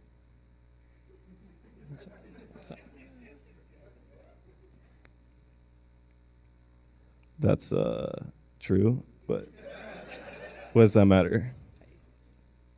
Like, what ways did equity manifest? Do you not believe all men were created equal? Absolutely not. I played too much League of Legends to believe that. It depends on what you mean by created equal, right? Like, I mean, in terms of, being allotted the same rights, hopefully you would believe that in a country you live in a country of laws. But I mean, created equal, I mean, in what, like, we can obviously see some people are born, without legs or arms or congenital heart defects or something like that, right? But I mean, it depends on what you mean by created equal. So you think the value of someone as a person is somehow constrained to their physical qualities? Why? It depends on how you define value, right? That's what I said. In terms of like rights you would dole out, I would hope, generally speaking, it doesn't really change. Although that's not strictly true. It depends on what we're talking about. But I mean, if you say value in terms of like how much money can they earn, like, yeah, obviously that's going to be different from person to person. If you say value in terms of what do they mean to their family or society, or like in terms of how they're recognized by the government, then hopefully that shouldn't change, ideally, right, from person to person. Well, different people were going to have different incomes because they're better qualified at different things that are paid differently. There's a lot of differences in everybody, every individual. You can chop it up in so many different ways. Every individual is different. Sure. But if And there are like different earnings between like genders or races or hugely divergent interests in terms of like jobs they work, like if this was due to any kind of barrier that didn't have like a good like morally, I guess, acceptable explanation, like it'd probably be good to kind of like remove those, or I could say inequities in society, right? If you could do that. yeah, in your hypothetical existence of these things that aren't real in reality. You don't think there's any so, like pressures that push people towards like different like things or careers or instruments or whatever? the outcomes are not fair because the world's not fair, and if you're trying to make it fair and equitable for everyone, then you're just living in like some fantasy. It's not real. Well, I mean, that's what we try to do with policies to make things more fair, right? Like, I imagine, are you a Trump supporter? Oh, yeah.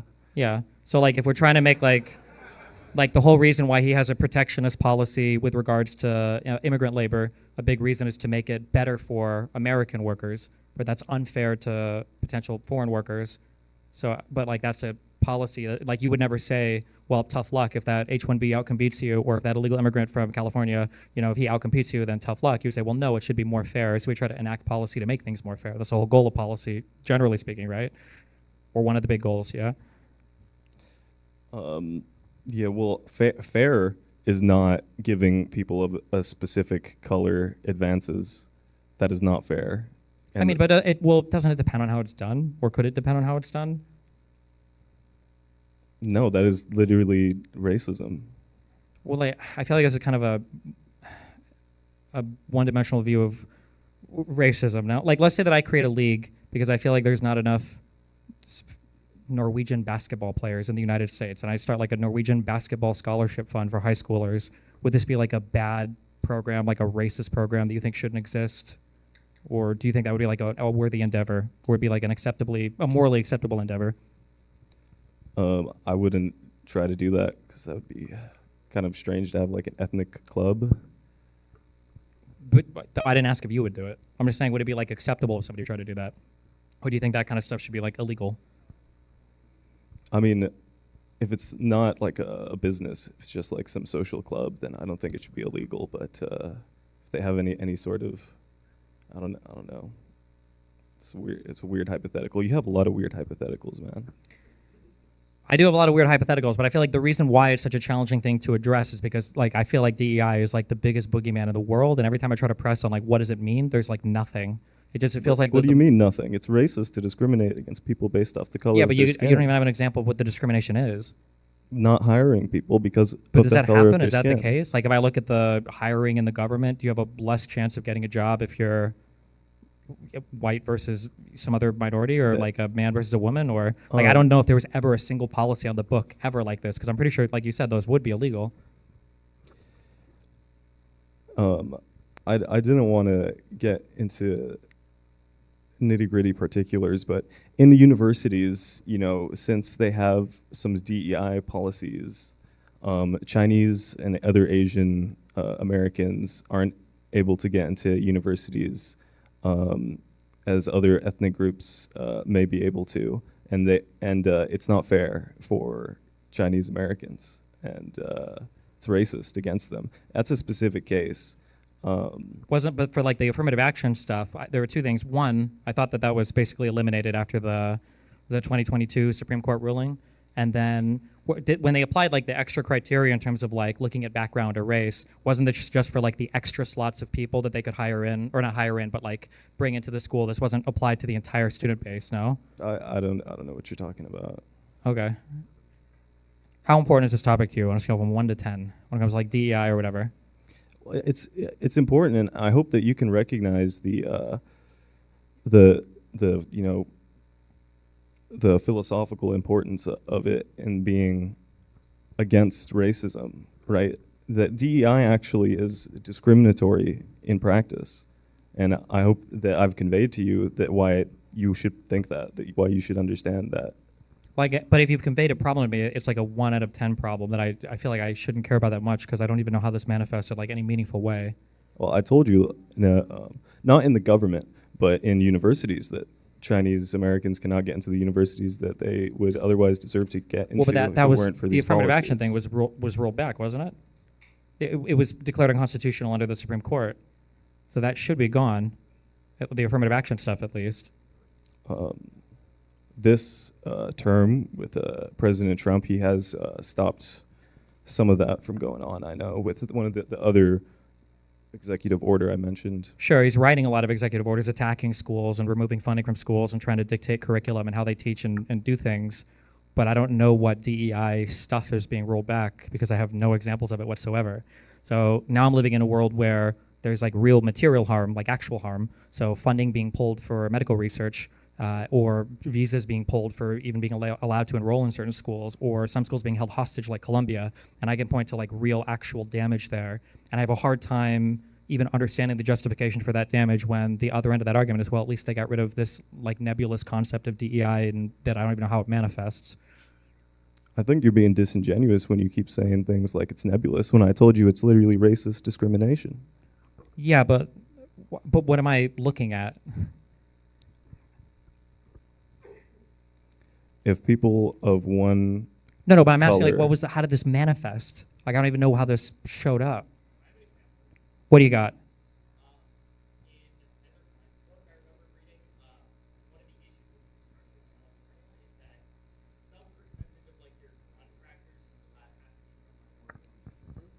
So that's in Ezra Klein's book. He gives an example about, he has a chapter about why it's hard building in California. And one of the examples that in San Francisco, there's some regulations around needing to have like minority owned businesses for certain kinds of construction contracting. Okay. So it's that would making be harder a to thing I build think I things. would broadly be opposed to, I think. I am curious, though, like where those things... also, fuck you for helping this guy.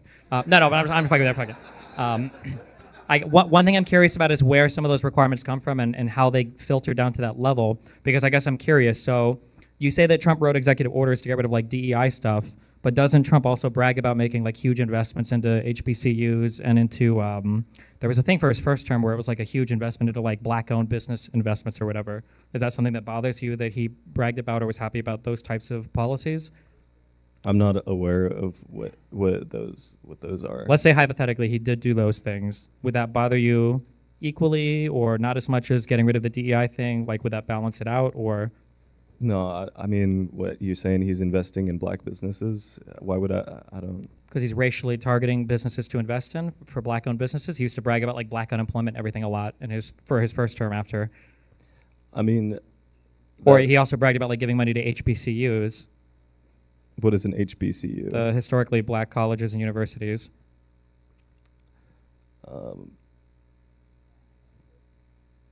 If he, I don't know. I don't know what he does doing. I don't know. It sounds like it's contradictory, but I'm not aware of that stuff. Okay. Were there any other topics besides the DEI thing, I guess, or was that the main thing you wanted to go over? No, that was pretty much it, man. Okay. Would you say like on the list of reasons why I'm guessing you would support Trump or you still support Trump for this term? Is like DEI elimination like on the top of the list? You know, when I was given the prompt to come up with a topic to speak with you about, debate with you, I couldn't really think of too many completely ironclad defensible things that Donald Trump has done. He's a pretty funny guy. I think he's more of a comedian. But you know, I do appreciate the removal of the DEI policies from the federal government. That is one thing I do appreciate. On balance, is that like worth everything else, or are you just kind of indifferent to all the other policies? No, I mean overall, I think he's doing a better job than Joe Biden, definitely. Like, if you could pick like one other way besides the DEI thing, I guess, what is your favorite improvement?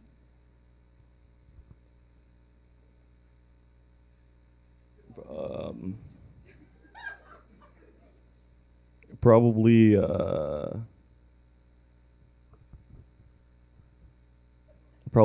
deporting illegal immigrants.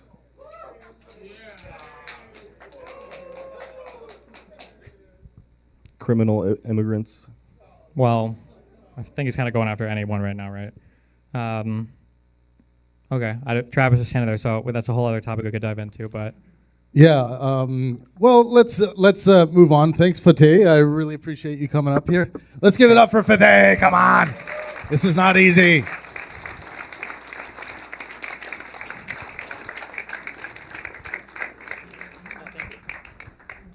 There's a Red Bull for you. All right, debaters, make sure you bring the energy, bring the pro-Trumpness when you come up here the best that you can. Leo Boone, are you in the house? All right, Leo Boone, you're next. Let's welcome Leo Boone to the... Woo!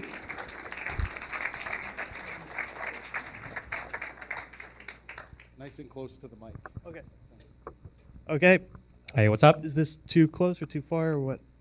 No, right up to your mouth. Okay. You're good. Oh, like this? Sure. Okay.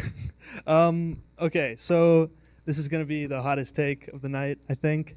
Okay, hottest take of the night. Okay. Yeah. I don't think you should have a blacklist when it comes to doing content with people. When it comes to debating people, I don't think it helps.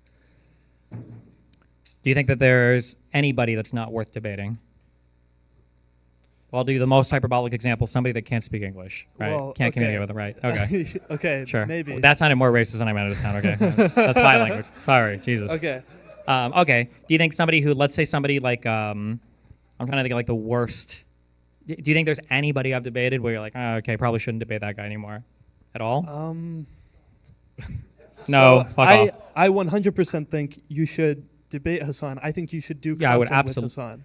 Well, I would debate Hassan. I don't know what kind of content I would do with him. Like, you're a big proponent of like IRL content and like grassroots like organizing, and I think if you were to like reach out to like these big leftist content creators, even if they're much further left than you, if it's for the purpose of supporting a Democrat like getting elected in like 2028 or something, like I feel like, as the president would say, there's no downside, there's only good can happen. Yeah, but I feel like the issue is they don't support, broadly speaking, like Democratic candidates now. Right, but what I'm saying is like if you were to like publicly like reach out to these people like for something like that, like it would make them look bad to decline. I don't think you lose anything. I don't think it would make them look bad to decline. I think they would just Why? decline because they don't support, broadly speaking, the Democratic Party. They think that there's like a duopoly, like but both parties if are the same. If they were to like publicly decline, like that, like specifically, explicitly designates them as part of the problem, right? Like a Well, they don't consider themselves part of the problem. I appreciate that you think this, but I think the Right. issue is I think sometimes we don't recognize like how much on the other team those people are. Like they don't view it as being a problem. They think that it's a good thing to kind of tear down the Democratic Party to bring up something stronger in its place. but they don't say that. They do. Well, they don't say I don't support like any Democratic candidate. Like even Hassan, he like does interviews with Bernie and stuff, right? Yeah, because of for clout he will, right? Okay, yeah, but for clout, he wouldn't do like actual activism. There's like, not that instead much of clout just in the actual reading activism. Tweets on No, there's no clout in that. Like it hurts my viewership when I do it. It's a lot of time, money, psychological investment. It can be a vector for other people to attack you. People attack me over my canvassing stuff. Yeah, there's just not very much clout involved. I think it's just kind of like work, and it's kind of painstaking, and it's kind of not glorious or glamorous. Okay. Like we tried to with was Progressive Victory the company that set up the talk between me, Vosh, and Yes, Emma? that was PV. Yeah. Yeah, and like Emma was like, I'm just a YouTuber. Well, for sure, she probably fucking is. But like even Vosh, like I think his community kind of would sign up for events. Yeah, but like, he did the rewriting history thing. yeah, with but you, like, so right? like, how do you work with people who don't want to actually like have a strong? Well, I mean, that's like on them for not working with you, right? Like that's like Yeah, but they don't consider that a vice. That's fine for them. Like you think it's a bad thing, but they don't. like I don't think you working with Vosh for the PV event, like I don't think that hurt either of you. I think like I would. him It's going hard. It's hard to know 100%, afterwards- but I think it kind of sort of did because I think that my community got. I didn't follow this as closely, and I don't follow these candidates as closely, but like I think PV did a big door knocking event or canvassing event for wasn't it for Bowman? Oh, I don't know. Anybody know? You motherfuckers. Where are the door knockers, canvassers out here? You guys can show up to events like this. Don't go knocking on doors. Detached coastal elite. All right. Half of you are gay. All right. Unbelievable. All right. Okay. Yeah, no, but I think that when the movement was starting to support like ultra progressive stuff, I think it made my community feel a little bit uncomfortable because the type of people that you get in those spaces tends to be a lot different. And then there's also this dumb thing that happens now that I've like separated. Holy shit, progressive victory is like, tanky revolution now. Like if you look at their Twitter feed or the things that they say about me or other far left content creators or anything. So Okay, so I think you could still publicly reach out and say like we could do this, right? Like knowing we disagree, right? But Trump is obviously the more pressing issue here, and it would probably be better if we had a Democratic victory over a Republican victory, right? I think most leftist figures, probably most, would agree with that, right? I understand what you're saying, but at this point, especially where I'm at in my career and my history with everybody, I would need them to make the first effort to reach out. I've done so much in terms of reaching out, having bridges burnt, reaching out, being charitable, reaching out, getting backstab. Like, I need to see like But I think that's what tiniest. sets you apart. Yeah, but no, it's no, because I am human. I know it sets me apart that I get backstabbed infinite amounts of time, and I still have more room in the pincushion for another How fucking does it knife. hurt you? It hurts my feelings. I'm a human. Yeah, How does it hurt me? It makes me look. It looks bad. It means I'm investing because like, oh, this is the guy that burns all the bridges, right? When I'm spending time with far left people that end up fucking hating me. It's not good to have that track record. It makes me look unreliable. It makes me look like I could be a backstabbing person. Okay, and then it also hurts. Wait, I don't what? understand how you reaching out to these people and asking I don't know, forming some kind of coalition, loose coalition or something. How can I when both these why guys would at that- different points like call me like a rapist? How am I supposed to work with a person like that? Well, but also they don't really believe that. But but their audiences do. I don't think so. They do. It's just drama slop, right? It is drama but- slap, but they still believe it. You don't think nobody believes? You're in fucking San Francisco. I'm sure there are some Hasanabi heads out there that legitimately believe like I'm a fucking like a rapist, pedophile, whatever else. I don't think so. I really don't think so. I think know it's, so. I think it's all just like 1 million. I've lost friends who have gone further left, and I've had Okay. friends who have told me that they've got friends that are like super far left. That when they bring me up, I think it's just like internet you disagree with someone, so you say like you're an asshole, and then they say like you're a Nazi, and then you say like you're a pedophile. no, right? that's not normal. No. Why can't I get like just listen? I'm not even saying that they have to say that I fuck adults. Just don't say that I fuck kids. Okay. Like, why can't wait? No, but like seriously, like I was the only person on the internet probably that said I didn't give a fuck about Vaush's lolicon take or whatever. Right. That I thought that Sarah Uncensored chick or whatever who's tagging me now on Twitter, I didn't give a fuck about whatever DMs that Vaush had from 9 years ago. I don't care. And I was the only person that warned. Live, laugh, lie. Hey, you probably shouldn't be saying weird shit about Hassan and Paris Jackson. I don't think it's really fucked at a mine or whatever. Like, I've extended a ton of charity to these people, and to not even get like the slightest amount of humanity in return, why would I ever work with these people? Like, that's just like such a ridiculous ask. I feel like it should be like Because it should be the easiest. effective. What? Because it could be effective. I don't think it would be effective. It feels self-destructive. Okay, I get it hurts your feelings part. It's not just it hurts my feeling, but it hurts my reputation. It makes me look bad. I don't It ma- see how it hurts your reputation. That's the thing. Because now I'm exposing more of my audience to another audience who is like saying that I'm a, what are all the nicknames? Divorced forever, sex pestity, molestity, Epsteiny. Like, this guy's got like his own like Ripperino, Cappuccino, Pappuccino when he talks about me, like every time. This guy talks about me so much yesterday, his own audience was like, why the fuck are you talking about Destiny again? Like, he was getting triggered by chat saying, oh my God. Okay, well, And wait, and even here, more importantly, is people don't consider this is the opportunity cost, right? There are some people right now that I look at that I would much rather invest time in, right? Like the Adam Okay. Mockler dude is awesome. yeah. Okay, and I think I could, 100%. 100% agree. So when I look at people, like I think maybe the Luke Beasley guy, I don't know where. There are Yeah. people that I have connections with. When I say maybe, I just mean I don't know how he feels about maybe. I haven't talked to him in a while. But like I would rather invest time with people that we have like a mutually beneficial relationship, and we kind of like can come up together and like make content and do stuff together, and we're not constantly calling each other like pedophile rapists. Like that's just such a better environment to work in, and we have the same political goals. We're politically aligned. I'm not working with somebody who's looking for the first opportunity to eject from my political movement. Right, but I mean, Nice and close to the mic Sorry. there, Leo. Is this Yeah, better? right on Okay. it. Right on it. well, someone like Vosh, right? Does Vosh call you Vosh hasn't said anything mean in a Okay. while about me. Okay. So, like, what would stop you from working with him? I need an apology. But come on. That shouldn't be that hard. He said so many crazy things about me. Okay, but like with the PV thing, right? You guys like just put aside your egos, you put aside your hatred, differences, whatever you want to call it, right? And like did like an event that was, in my opinion, like a net positive for like the liberal cause. Yeah, but you can't. I don't think you can work with people that see you as enemies. That's like the most unstable, conglomeration of people in the universe. Like that shit will explode. And that was something we were constantly wrestling with behind the scenes with Progressive Victory as well. You could ask anybody that worked in management there, was there was always a lot of friction between like my community and his community. Like when there was PV events with a lot of Voshites, I don't think there were as many Destiny fans there. Or when there were a lot of Destiny people, there weren't many Vosh fans. Like they wanted to kind of like pull in different directions. Like there's so much stuff here that there's so much friction and stuff you have to fight with and fight through. Why not just work with communities that align with you politically, and then you don't have to worry about all this other bullshit, and you can just like have like a better political community where you're growing and moving together and like working towards a common end. Like Hassan's 'Cause reaction, the right does it, and they're really effective. Like because they all vote for the same person and they support Exactly, the party. but that's kind of the what I'm left saying. doesn't. Bring them to my side, right? Do you have any animals? Yeah, I have a dog, 2 dogs. Okay, you have 2 dogs. Yeah, Right. What kind of car do you drive? Mini Cooper. Okay. If I told you that I wanted to swap your Mini Cooper out, okay, for a brand new Honda Civic, what would your reaction be? I like my Mini Cooper. Okay. That's your reaction? Yeah. Okay. What if I told you I wanted to fuck your dog with a black dragon dildo?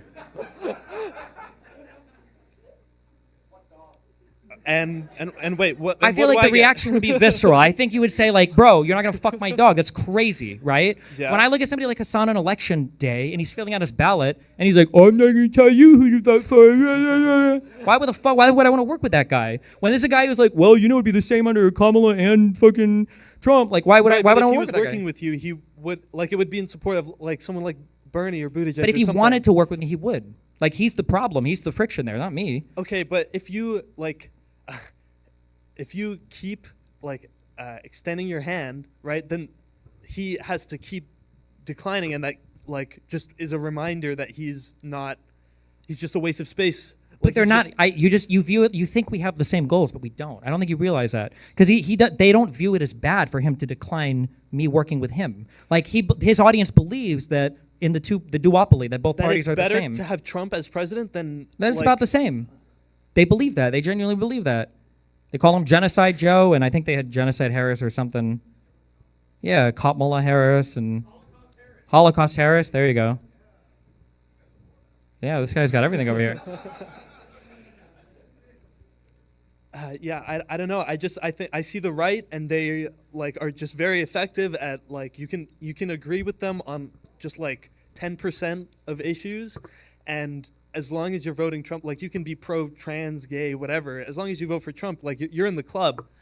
And I don't on the disagree right, with you, but like the explanation I've but I given feel before. like it's a similar kind of purity testing, no? No, the thing is that they're playing a different game. I've said this a lot. They're playing for politics. They're trying to Okay. get their leaders elected. Hassan doesn't care about having anybody elected, right? How do you have the largest left-leaning streamer that is not supporting anybody basically ever, that has like no political power in the United States? That's crazy, right? If you think of like the largest political influencers in the United States and you try to map them onto like the actual composition of our government, like you think the 1350 memes are bad. This is like the fucking 195 memes. These guys are like 1% of the fucking government, not even, and 99% of the online left conversation. Like these guys have absolutely no say in government. They don't even care though. They don't care. They're not trying to get people elected. They're not out here like worried that they don't have representation in Congress. They just want to bitch and complain and moan all day and attack the left constantly. That's all they do.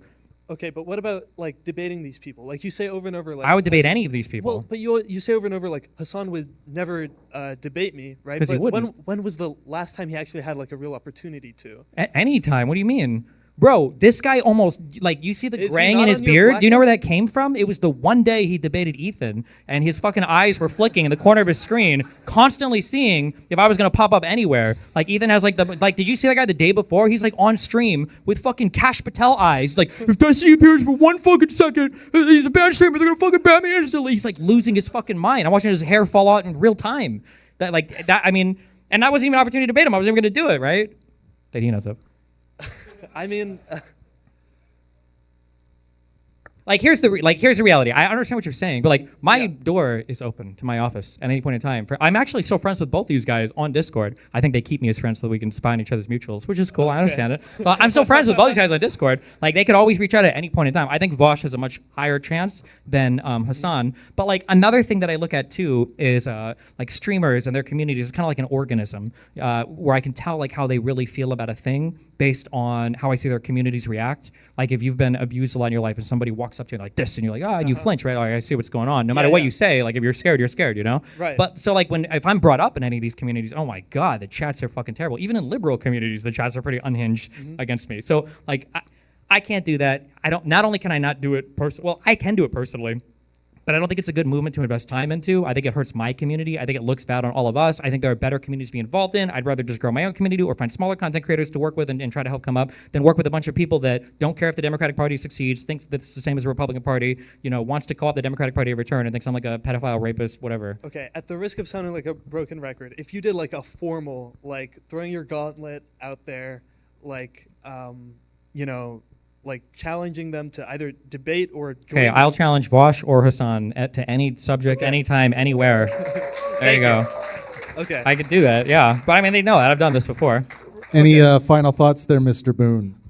Yeah, I'm doing this to impress a girl. Shout out Circa Power. Oh! All right. Put your luck. hands together for Mr. Boone. Wait. One more. Wait, is she a fucking Hassan fan? I don't think so. Okay. wait, check man. Thank you. All right. Well, rock and roll. Okay, our next debater is none other than another member of the Pangburn Universe Discord server, and his name is Juan Docio. Juan Docio, where are you at? You're up, buddy. Come on down. Put your hands together for Juan. Hey, buddy. There you go. On the mic. How's it going? It's going great. How you doing? Super anxious. Oh, that's good. We're fine. Don't worry. What do you do for work? What was that? What do Sorry? you do for work? I'm an acoustician. Like Acquiring acquiring what? like business acquisition, like private equity? Yeah, like private equity. I don't know what that means exactly. Like for architectural acquisition. So like when people are building a building and they want the sound in that space to matter for some reason, they'll call me. Acquisition has to do with sound? Acoustician. Oh, acoustician. Yeah, Oh, acoustician. Oh, that's cool. Okay, That's a awesome. fancy name. Some people just call me an acoustic engineer. Too. Damn, that's like a super niche fucking job, yeah? Happens to be, yeah. How many other acousticians are there in like the state? I would say a few hundred. Okay. Maybe 1,000. Probably 1,000. A few thousand, maybe. Okay. I don't know. Crazy. All right. Not that crazy. What's your topic? What do you got? Thank you for the icebreaker. Appreciate it. No problem. So Just to throw you off balance. You ever see Whiplash? I have, yeah. Where he talks in the hallway? That's what we just did. I'm about to throw this fucking chair Thank at you, you. so good Appreciate luck. that. Can't wait. All right. What do you got? What's your topic? Yeah. So I'm an abortion immediatist. So I'm against abortion, and I support Trump in his stance. I would go further than he would go, but when compared to Kamala or Trump's, I would support more Trump's stance. And I guess I would first want to clarify your position on it and like where your cutoff is, maybe, if you have a cutoff, what you would call it. Your language matters, I think. Is the next guy up a vegan debater? Travis? You're fucking me hard here. Okay. I'll abbreviate this a little, okay? You can tell me where we... Yeah. Short Keep it circuit, short. okay? Keep it short. So, you're against all abortion from the moment of conception. That's right. Okay. So, okay. Have you heard my abortion arguments before? Very little. I watch some on my drive here. Okay. I Like won two all of them, so you ladies, should be, no, I'm just kidding. I remember that one. Yeah. There was Um, whatever podcast or something. Yeah, I that's saw good. a clip of it. It was 13 minutes. Yeah, You no guys problem. got nothing across. It was okay. Okay. All right. I'll do the back and forth and then, okay. So typically how it goes is somebody says that they're opposed to abortion because they think all human life should be protected, or there's some statement they have that would apply to human life from conception to death. My marker is, I would say that the moment conscious experience emerges, that when we talk about a person and protecting a person, we're typically talking about the conscious experience. You might challenge when that begins exactly. My response is going to be that sometime when the brain is like formed and it has all like the parts and everything to deploy a conscious experience, so there's like certain parts of the prefrontal cortex or whatever that need to be there. Usually this is like around the 16 to 20 week mark. And then we'll bounce back and forth between how do you define like when a human life actually begins. I'll usually point to when a human life ends, and I'll say, well, a human life ends when a conscious experience stops. And then usually the counter retort to that is, well, what about when somebody is like unconscious versus when they wake up? And then I'll remember to say, well, it's not just a conscious experience. I'm talking about the capacity to deploy a conscious experience to clarify. And then you'll say, okay, well, now you've shifted the goalpost, so fuck you. And I'll say, okay, well, this is what I meant in the beginning. And I'll say, if you've slept and you've woken up, like there is somebody to speak of prior to sleeping or prior to going unconscious that can like assert some type of preference. So when we talk about like harm in the moral sense, there's a person we're speaking about. So when Stephen goes to sleep, even if I temporarily subside having some conscious experience, there's still like the thing underneath that exerted the preference of saying, I don't want to die, obviously. And even if I'm temporarily unconscious when I wake up, like I would still reassert the same thing. And then we kind of will circle the drain on when does a human life begin. So if you want, you can pick it up there, or if there's something prior to this that I said you disagree with. So how do you define the beginning of a human life or whatever? Yeah. So just to clarify, like a few things, assuming that you get this position on consciousness from, there's a few scientific studies that are going around from like a quick look up. Like, are you familiar with the RCOG's Fetal Awareness Evidence Review? It was updated in 2022. For ACOG's Gestational Development and Capacity for Pain. Also a review. Love that guy, yeah. Yeah, there are two reviews, systematic reviews by like universities that like kind of form this argument that like, hey, consciousness, what we consider required for consciousness is not yet there until kind of what you mentioned. I think 18 weeks. Some of these mentioned a little further, but whatnot. So I think from my understanding, or from, I guess, my experience also, consciousness is not just like these specific pathways and connections in the brain, but also the qualia regarding our experiences of those, right? Which cannot be ascertained for adults, neither can it be for undeveloped fetuses. And so I think your question of consciousness begs the question further of what is it that you exactly mean by consciousness? And I think there's something further. Can I pause and ask on that? Go ahead. When you say it can't be ascertained, I mean, it kind of can, right? Like we would assume that a person whose brain has ceased to function no longer experiences sensation, right? Like there is no qualia on a corpse or of a corpse, right? I don't think it's that's clear as day and night. I think when we push like what it is that qualia is, what it is that like, okay, you see red. We can see what the mechanism in your brain that develops red looks like. But what that red is in like your experience, because you right now see it, right, in these X's or something, it looks like something to you. There's something going on there that's beyond just the mechanism of the thing that's producing it, and we know that. So then do you not, I'm just curious, we're a little on a tangent, but I'm just exploring this. Do you think that like a dead person, how do you define death, or when is it like morally acceptable to like bury a body? I think how like doctors do it generally, which is like an accumulation of other things that are going on, right? Usually if it's directed by like they're like treating the patient or whoever's in front of them for a thing, and then eventually that thing reaches a certain criteria by which they normally define it. They're like, okay, he ceased to be in the range of people that are in this criteria for this illness, and therefore he is dead. Yeah, but isn't that usually defined as like brain death, basically? Like when the brain ceases to function, essentially? Not always, no, because often you'll have patients in comas whose brain is no longer functioning, apparently, who all of a sudden, 16 years later, starts functioning again for no apparent reason. That's exceptionally rare, generally, exceptionally, right? But yet the case, and could happen again tomorrow or now. But I would say, like, in general, we don't make decisions around, like, those exceptionally rare edge cases. Like, otherwise, we would never pull the plug on any we would have an obligation. Well, no, we leave the decision to next of kin, don't we? I don't know if we always do. I don't know. I don't think you have the option to indefinitely animate a body. I mean, in that specific scenario of the patient being brain dead. Sure. Right. We do leave it to next of kin, and you agree it should be done that way?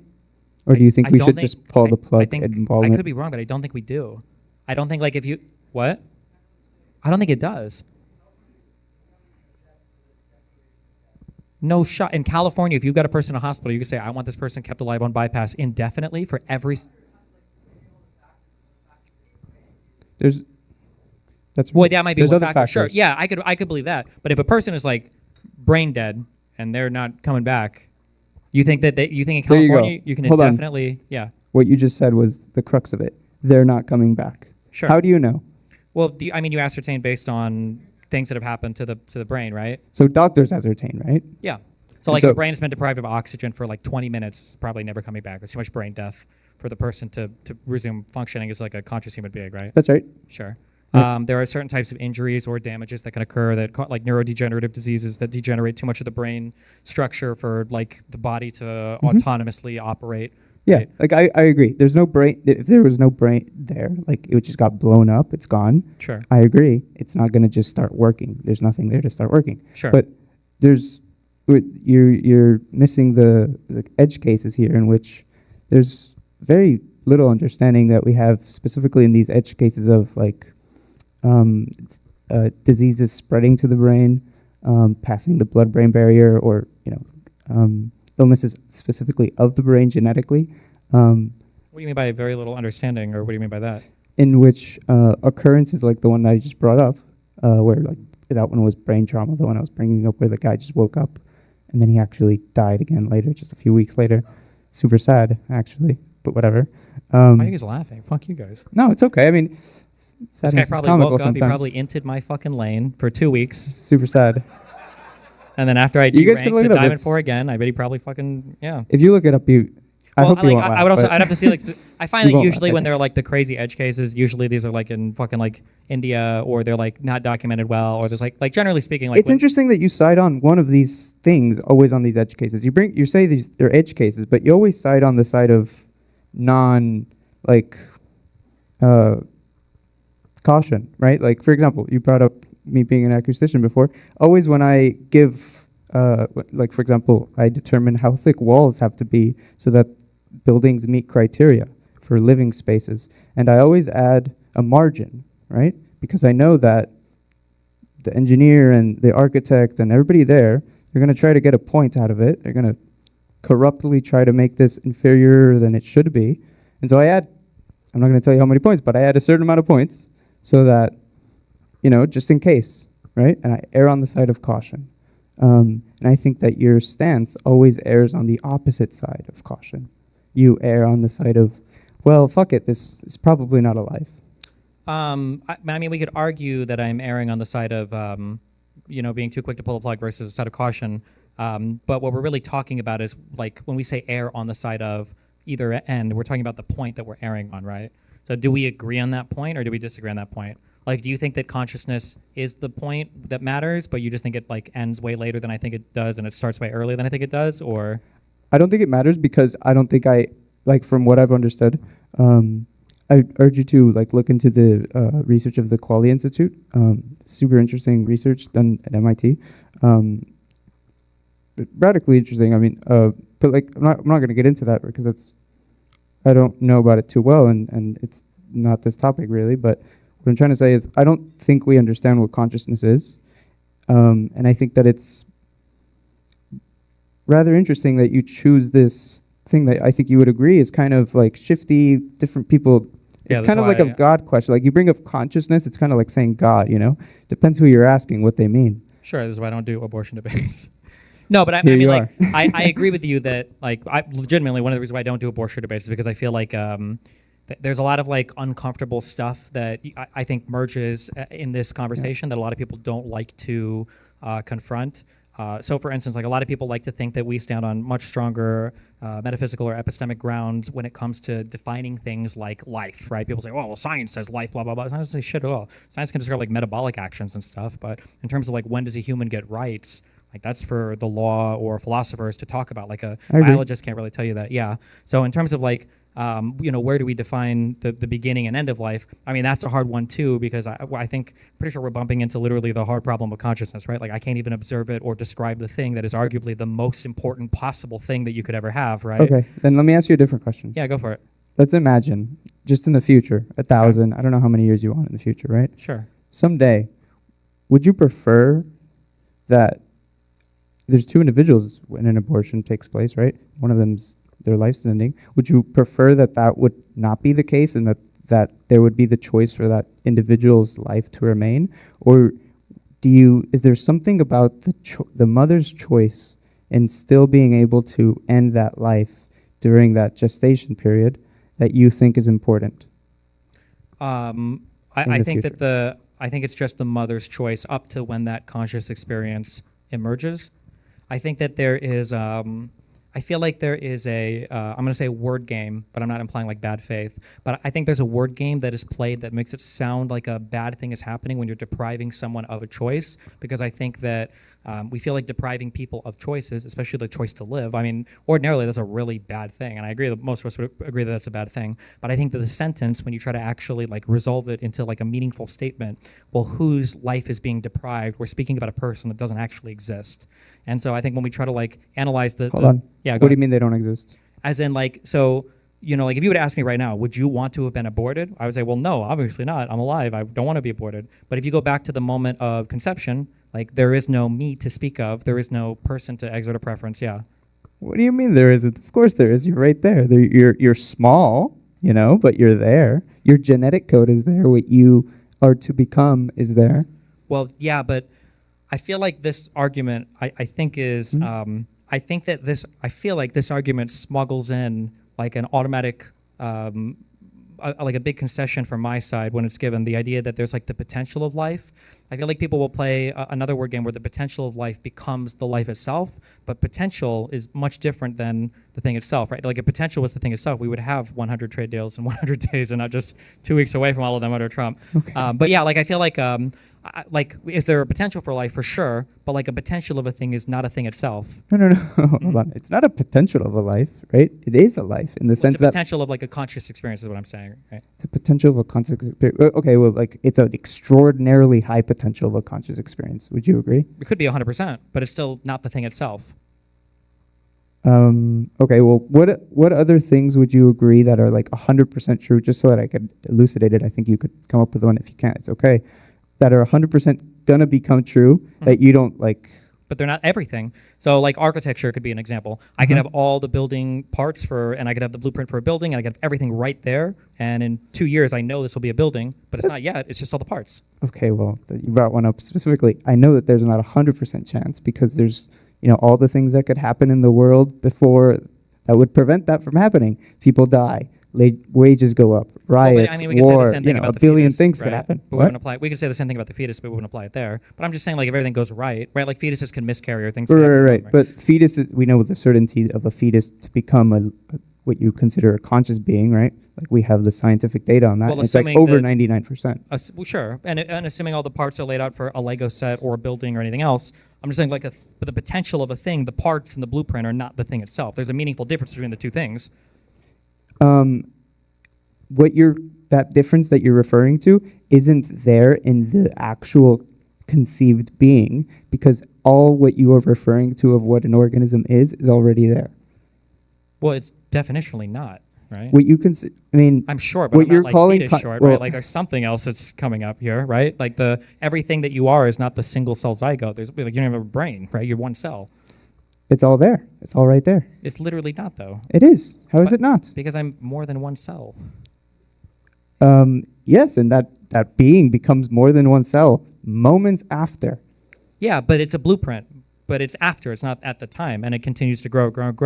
So Yeah. it's not the thing until it becomes the thing, right? It's not you mean the conscious being. Yeah. Or whatever the thing is going to be. Like Kobe wasn't an all-star Okay. basketball player when he was 9, even though he was going to become one. Okay, Right? I mean, I guess I could bring it back to, that begs the question of like, I could bring it up with like, you know, a comparison of like other individuals in like society that are not conscious, you know, like brain dead individuals or like people that are in comas or even people that are asleep. I guess it calls into question what you consider consciousness, right? Yeah, but I would say for like the sleeping people and everything, I can meaningfully speak of somebody being harmed if I pull the plug on their conscious experience.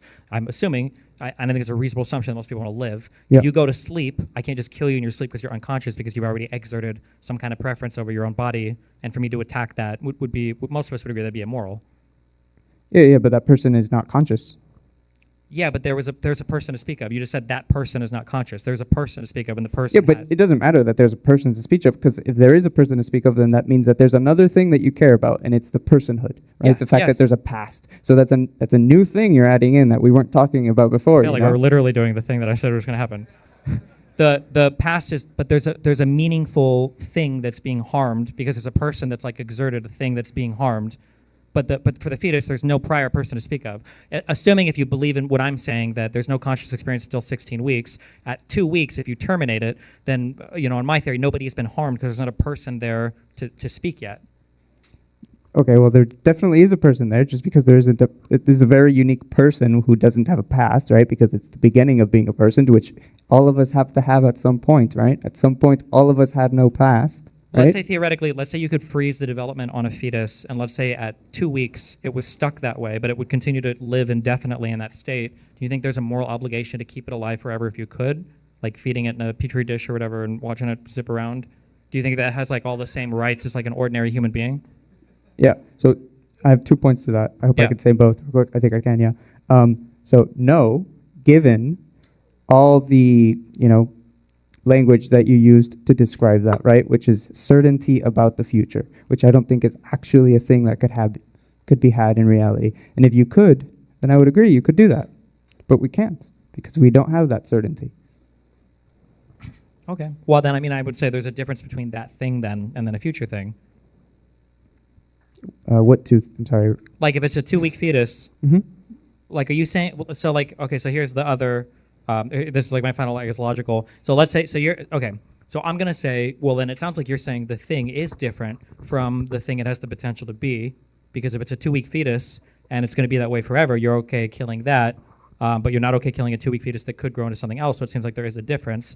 And then I imagine your retort would be, well, that's because you've eliminated the potential for it to grow into a future thing. So actually the potential for that to grow into a future thing is something I factor in. So that's why it's okay to kill the 2 week fetus as you've described it that'll never grow, but it's not okay to kill a 2 week fetus that could grow, that potential is important, right? Okay, I think Yeah. I'm not sure I fully understood that. But from what I understood, and tell me if I'm wrong here, you're saying that because I made a distinction between the two, that there is some important difference between the two, but I can analyze two things and find out whether or not they're the same or different. Okay. That doesn't mean that they're necessarily different. Just because there's two things that I'm analyzing, I still have the question of whether or not they're different. Well, why I is can it do okay that. to kill a 2 week fetus, but not a 2 week fetus? It's who's not okay to kill people. Wait, hold on. Why is it okay to kill a 2 week fetus that will never grow past that point, but it's okay to kill Because it will never grow past that point.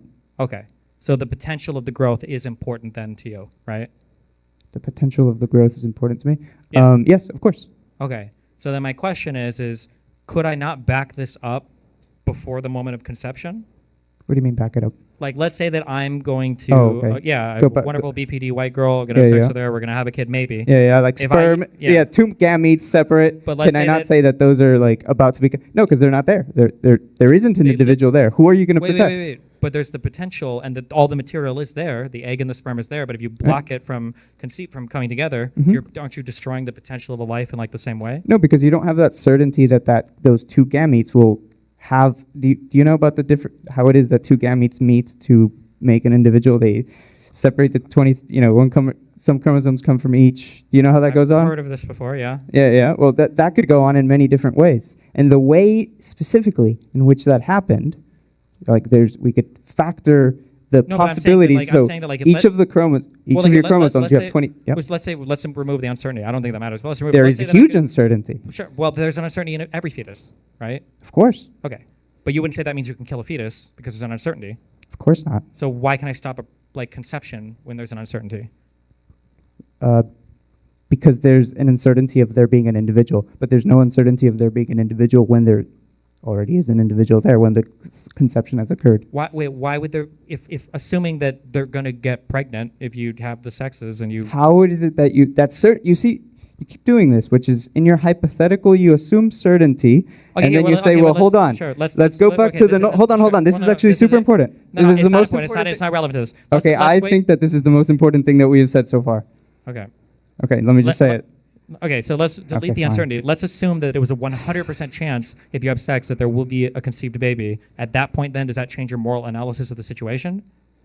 There's a 100% chance that there will be a baby, you said? Yeah, conception will happen. If two people have sex, there's a 100% chance. Back to the Future, okay? Mhm. If these two people don't kiss at the dance, there won't be a baby. There won't be Marty McFly. Yeah. You cannot stop something that you know will be a person. Okay. I'm with you. So then in that case, if conception was 100%, Mhm. if they two people had sex, it would be just as immoral to stop that conception as it would be to abort a fetus. If you knew 100% it was going to become a person. Yeah, of course. Okay.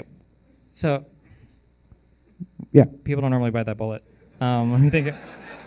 please. Would you treat that the same way basically as like a murder then? Like in a world where it was a 100% chance. Describe the world in which it's a 100% chance. This is what I want to you and I hope the audience, The world I hope some understand. This idea that you can have a 100% certainty of what it is that it's going on is not real. I get that's the point of the hypothetical, and you're trying to say, well, okay, let's assume we do, but we don't. We can't. The reason why I'm That's trying to important. eliminate the probability is because the probability shouldn't really factor into your moral assessment, right? Of course it should. Okay, if there was a box in front of me and I knew there was a human being in the box, it would be unethical for me to shoot Of into course. the box. If there was a 50% chance of there being a person in the box, it would be Yeah. equally 1%, half a percent, whatever. Exactly, Yeah. right? So there's not a 100% chance that a fetus will become a human. I think it's like up to a half, depending on who measures it, are miscarried like in the first Yeah. A lot of miscarriages. Yeah. So the idea that you have some certainty in the first trimester that doesn't exist prior to that, that I don't understand. That's not true. You have the certainty that there's an individual there, that there's a unique genetic But you're code basing there. the individuality on the potentiality. But I'm saying No, there's no potentiality. There's the reality of an organism there. We you know just what an said- wait, organism but you is. just We said know that how to there- you said define that an there- organism. but We, you said like, if if there- we look at dolphins, we know when it is that the Yeah, but dolphin began. we're not talking about an organism. We're talking about a human being, a person that That gets isn't. rights in We life. are organisms, by the way. No, We are but human. We are biological organisms. We're just animals. There's trillions of organisms in a corpse. We're not talking about organisms. We're talking about human persons, right? We are a type of organism. Those are also Are you a organisms. vegan? I'm not. Well, you should be.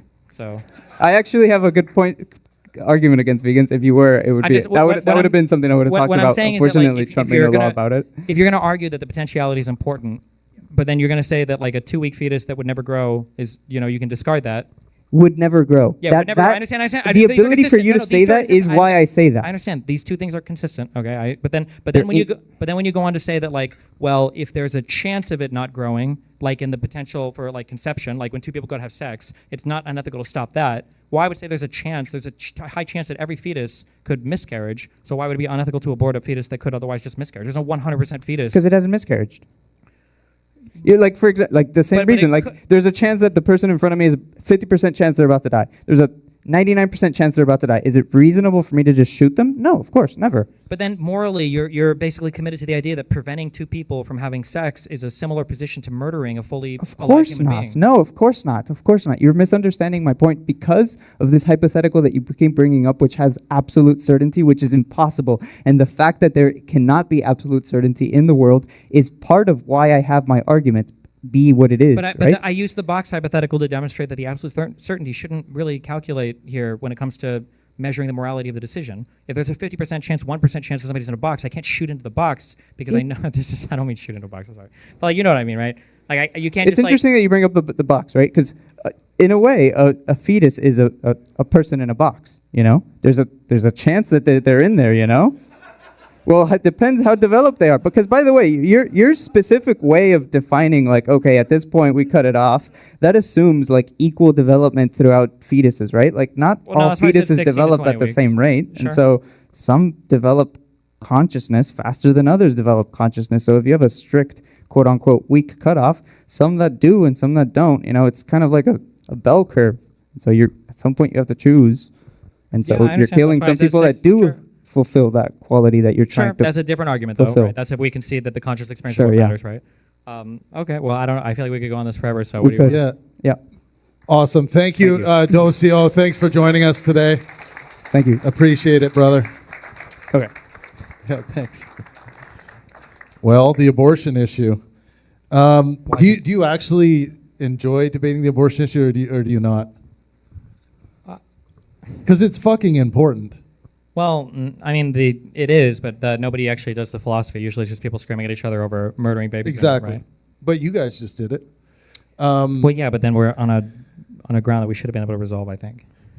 Yeah. Well, it's tough. But But there's good, I think, good polling to show that there's a lot of Trump supporters that it made him much more favorable to them as voters because of his stance on abortion. Is there? I feel like it was a relatively scary issue for him to broach. Like it energized a lot of people to be kind of in opposition to him. I was just rereading a Pew poll that there was, you know, that 38% of Trump supporters that they polled that the abortion issue was one of the highest and most important. Oh, sure. Of the people them. that support him, it's probably really important. Yeah. Yeah. Yeah, I agree with that. Yeah, I just think I don't know that it gets enough attention in political discourse, and I think it maybe should get more. I've met so many people that are just single issue when it comes to abortion. This is whoever's got the heaviest fucking abortion, the most anti-abortion is going to get my vote. I mean, yeah, I feel like the issue is that like there's a lot of other stuff that's baked into the abortion argument that I agree. People don't like verbally say, but it kind of comes up. Like I think that if not to be too woke, I'm in San Francisco, guys, but like I think if men got pregnant, I think that abortion would be super legal, and we would never ever talk about that issue. I fully again. agree with you. And I feel like some evidence of this is the fact that when a guy knocks up a girl that he doesn't want to get pregnant, all of a sudden he becomes a lot more pro-choice. Yeah. Like the only moral abortion is my abortion. So I feel like that taints it. I really, really don't like the way that conservatives and religious people frame children as punishments or consequences of action. Yeah. I can't tell if that's like a general hatred for humanity or if that has like a tinge of kind of like sexist anti-womanness to it. Like, oh, well, you open your legs for some guy, now you're going to get punished with the baby. Like, now you have to, suck it up and have the fucking kid. And when I hear people talk about children, that's like really crazy to me. Yeah. Obviously, nobody's going to like outright say that these are their motivating factors of being pro-life or whatever. But it's one of those arguments where like when you have it, like I wonder sometimes based on the things that people say, there are certain like trigger words that people say, like consequence of your actions, when we're like, okay, you're just on some like fucking punishment shit. Right. So. Well, I have to say that, I haven't said this yet on the tour. I really enjoyed that abortion dialectic. Did you guys enjoy the exchange? Yeah. Fuck you guys. Awesome. Fuck. Bathroom, you got to go that way. There's one bathroom. It's not super far. Oh, wait. I can, are you sure? No. No, yeah, go. We got time. We extended by an hour. All right, everyone, stretch your arms like this. Maybe go get a drink. This is not a full intermission. We're going to get rock and roll as soon as Steven gets back. So if you missed something, it's your fault. We are coming to Portland tomorrow. Portland, we are sold out in traditional Chinese theater. This will be interesting. Hey. Yeah. Oh, I won't say your last name. I'll say the Asian guy. Sure. He told me to. I didn't come up with that. All right, everyone. Everyone's going pee. Everyone's getting a drink. Yeah, grab a drink quickly. There's also merchandise here. Destiny and Pangburn. Cross-promotion merchandise. Grab some. Oh, yeah. Steven's been drinking White Claws. I better bring a couple more out here. Yeah, thank you very much. Thanks for being here, everybody. Are you guys enjoying yourself? Yeah, right on. Yeah, Portland's going to be fun. And then we're in Seattle in kind of another warehouse venue. Don, seat set up. In Seattle. I'm sorry. Anyone want to travel with us and set up seats? Setting up seats sucks. No, it's okay. There are worse things in the world. Make sure you guys subscribe to our channel, Pangburn. We're going to be releasing this tonight. I'm going to go home, stay up all night, render it, and make sure we hit it with you guys tomorrow morning. My software of choice, Wondershare Filmora. I highly recommend. Yep. What's that? Oh, what did you think I was going to say? Something stupid like Adobe? No, honestly, I think Wondershare Filmora is superior. I really do. the AI integration. The AI integration, they've invested almost all their money into that. No, it's not all their money, but I like it. Not really. I don't really use a ton of the features, the AI features, but I do like playing with them sometimes. I just haven't had time in the last 6 months, but everyone keep an eye on Pangburn and Destiny for a very big announcement that's going to be happening soon, unless this interlocutor I guess I'm not going to give that away, overseas. I gotta be careful. I almost gave away some important information there. $5? Wow. Live dono right here, $5. $5, $1 swing, bada bada. Okay. Your fearless leader is here. There's a lot of lines. Heil. No, we're not going there. No, Trev. Yeah. Xavier, are you not here? There's a really long line for the bathroom and the concession. So Yeah. yeah. Okay. Well, we can give it 2 minutes. Okay. I love it when they do that. It's my favorite time to have a conversation. How big our dicks were? We were the exact same length.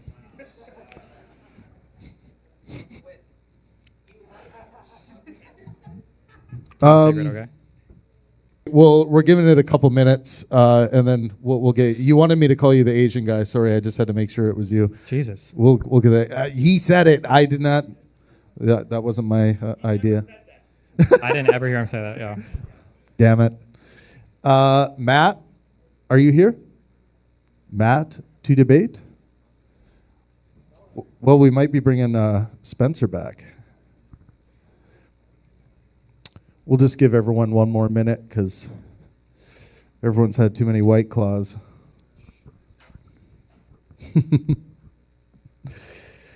Well, this has been good. I've enjoyed. I've noted. I felt myself sucked into the dialogue tonight. There's an unbeatable strategy. The mainstream conservatives learn this. It's I've never heard of that thing. Right. I need to start saying that about Charlie Kirk. Who's that? No. The college visitor guy. Yeah. I don't know anything about that one. Misinformation's a problem, folks. The one I've read some details. I hope I haven't read misinformation because I haven't dug deep on it. But if everything I read is true, the guy in the car, the 17-year-old kid, holy fuck! Have you heard anything about this? Yeah, this guy apparently ran over 2 girls and killed them, and then was streaming live 2 hours later, chatting with chat, and they're laughing and streaming FIFA. That's a degenerate game. Really? What was the score? Well, apparently 2-0, I guess. Sorry. Stop. Come on, man. You set me up for that one. Stop. I teed him up. I can't do that. All right, well, Asian guy. It's annoying because on that one, apparently the guy's feed was literally Charlie Kirk and Trump shit, and that I think supposedly this guy had said that these 2 girls were talking shit about Charlie Kirk, and so he ran him over. And I feel like we just never hear about the people that have the crazy beliefs on the other side. We move past the truck guy who was a super fucking MAGA worshiper. People were trying so hard to cover for him that when the picture came out of him with the Trump shirt on, they started to release a Photoshop version saying the other version was Photoshopped so that people would stop talking about it. And yeah, I don't know, conservatives are so good about holding media attention, all the things that they want to talk about. I don't know. It just feels like the conservatives are much louder about shit in general online. More effective? That's true. Yeah. Yeah, I think that when it comes to marketing and putting together a show, which you Americans just love, you can't get enough of it. If you market and you put together the right package and show, that's going to convince a lot of guys like our next debater to vote for you because you want to continue seeing the show. As a Canadian looking at what you guys do down here, I think the left needs to get a lot better at marketing and putting together a theatrical production along with hopefully some good principles and policies. But yeah, too busy governing. That's not an excuse. No, it's not. Like, it's not an excuse. You gotta learn how to win. You know, you can't just look at what Donald Trump has done to achieve victory and the people who work for him and just say, "Oh, he's evil. We need to get through this and get over this." Listen, we're working on it, okay? We just had that one lessons viral to learn video with here. the brain rot. Was it the cat with the hat explaining how the Republicans shut down the government, and then so you know they're working on it, okay? Yeah, we need some entertainment. Put the package together. All we right. also have to I think Democrats excel at choosing literally the most boring speakers. They have to do better at that. I don't understand. The Republicans. I guess I credit to them. Republicans are really good at choosing fucking people that radiate evil. When you Mike Johnson is he's a bad guy. If he was in a movie, he's this is the bad guy. You can tell just by the way he carries himself. This is actually a bad. Stephen Miller. Stephen Miller looks like a guy that could grow hair but chooses not to just to look more menacing. That's how crazy they are when it comes to picking their figures. Fucking Steve Bannon looks like he's trying to be fucking Kurt Russell from Escape from New York or whatever. He's got his trench coat on and everything else. And then we've got Hakeem Jeffries talking about whatever. And then we've got Chuck Schumer who's barely. It's just fuck. What about Kash Patel? Yeah, that guy sees a lot. That guy is fucking cringe. Anyways, let's go. He wanted to be introduced as Asian guy. Put it together for Asian guy.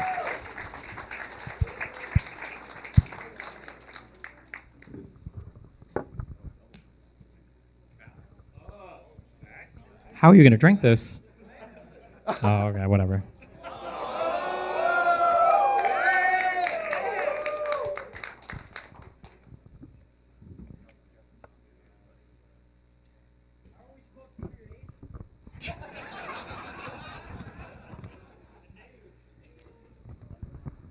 Can't breathe. Can't read? No, never mind. Oh, can't breathe. Oh, it was a George So Floyd I joke. just wanted to start by taking the temperature down just a little bit because I've been a fan of Destiny for a really long time. We actually met 10 years ago at TwitchCon 2015. I have the Nice and close to the mic there. I have the badges for TwitchCon 15 right here where I met Destiny for the first time, and I followed you for a really long time, and you've been a very well. Thank you so much. You've been a very you've been a very good influence to me in terms of thinking and analytical thinking and being responsible and having the onus for providing evidence to your claims and all that stuff. And that's been really helpful through my education and my career and also my transition to conservatism by analyzing all the facts and being able to see the truth finally. Okay. And I think most of this audience is very left-leaning. Is that right? Probably, yeah. It's my audience, so I imagine they would be, yeah. Y'all need to find some Jesus. So Try to speak as loud as you can. Thank you. And I prepared a couple different topics. My first one was going to be abortion, but seems like it's not really your favorite topic to talk about. And if you want to go for something that's a little bit more current, we can talk about the strikes on the Venezuelan boats, or we can talk about the current government shutdown and Trump's influence on those things. Sure, we can start with the boat thing, yeah.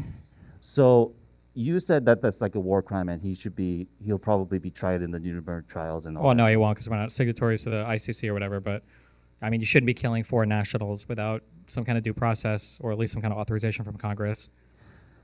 Yeah, but isn't it don't we have enough? Don't you believe that our government has enough intel to make those kind of decisions and be able to, even if there was going to be legal repercussions? Don't you think Trump would be one of the best experts at avoiding those kinds of legal loopholes?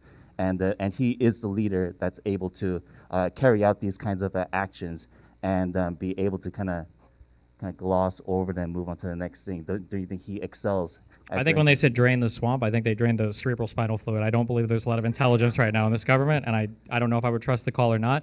But it really doesn't matter if I would trust it or not. The reality is there has to be some kind of due process, right? He's not Batman. As funny as that would be to watch. Due process for like an operation in the international waters Yeah.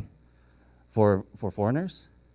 There has to be like some kind of like military chain of command. There's a military operation, so right for Middle East operations, I believe we're still allowed to use the authorization for the use of military force or whatever.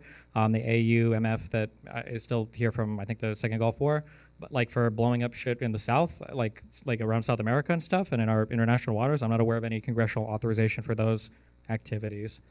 Well, we can just say that it's not an act of war, and this is a way to protect our border. And don't we have people like shooting people if they're coming over illegally across the border? Yeah, but I think for that, if that is a thing that's happening, like you're witnessing the crime right there, and like I think you can take active measures to protect the border of your country.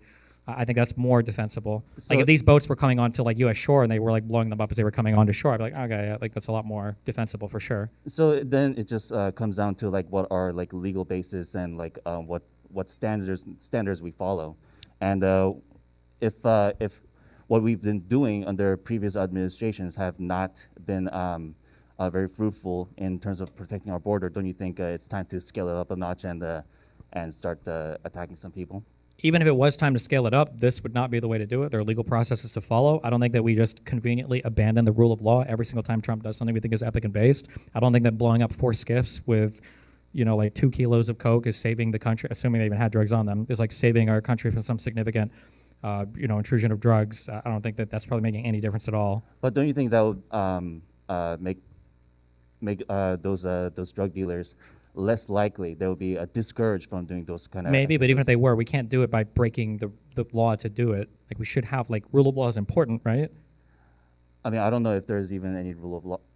I don't know. Do you think in our country, do you think the president should be allowed to unilaterally decide to blow up any boat in international water anytime he wants to? So based on the way I've observed Trump so far, that he's been able to kind of skirt around all the rule of law, all those convictions that he got and got like no jail time for some of the court cases, and even though all that election stuff, he lost all those court cases, but he's still able to move forward and things like that.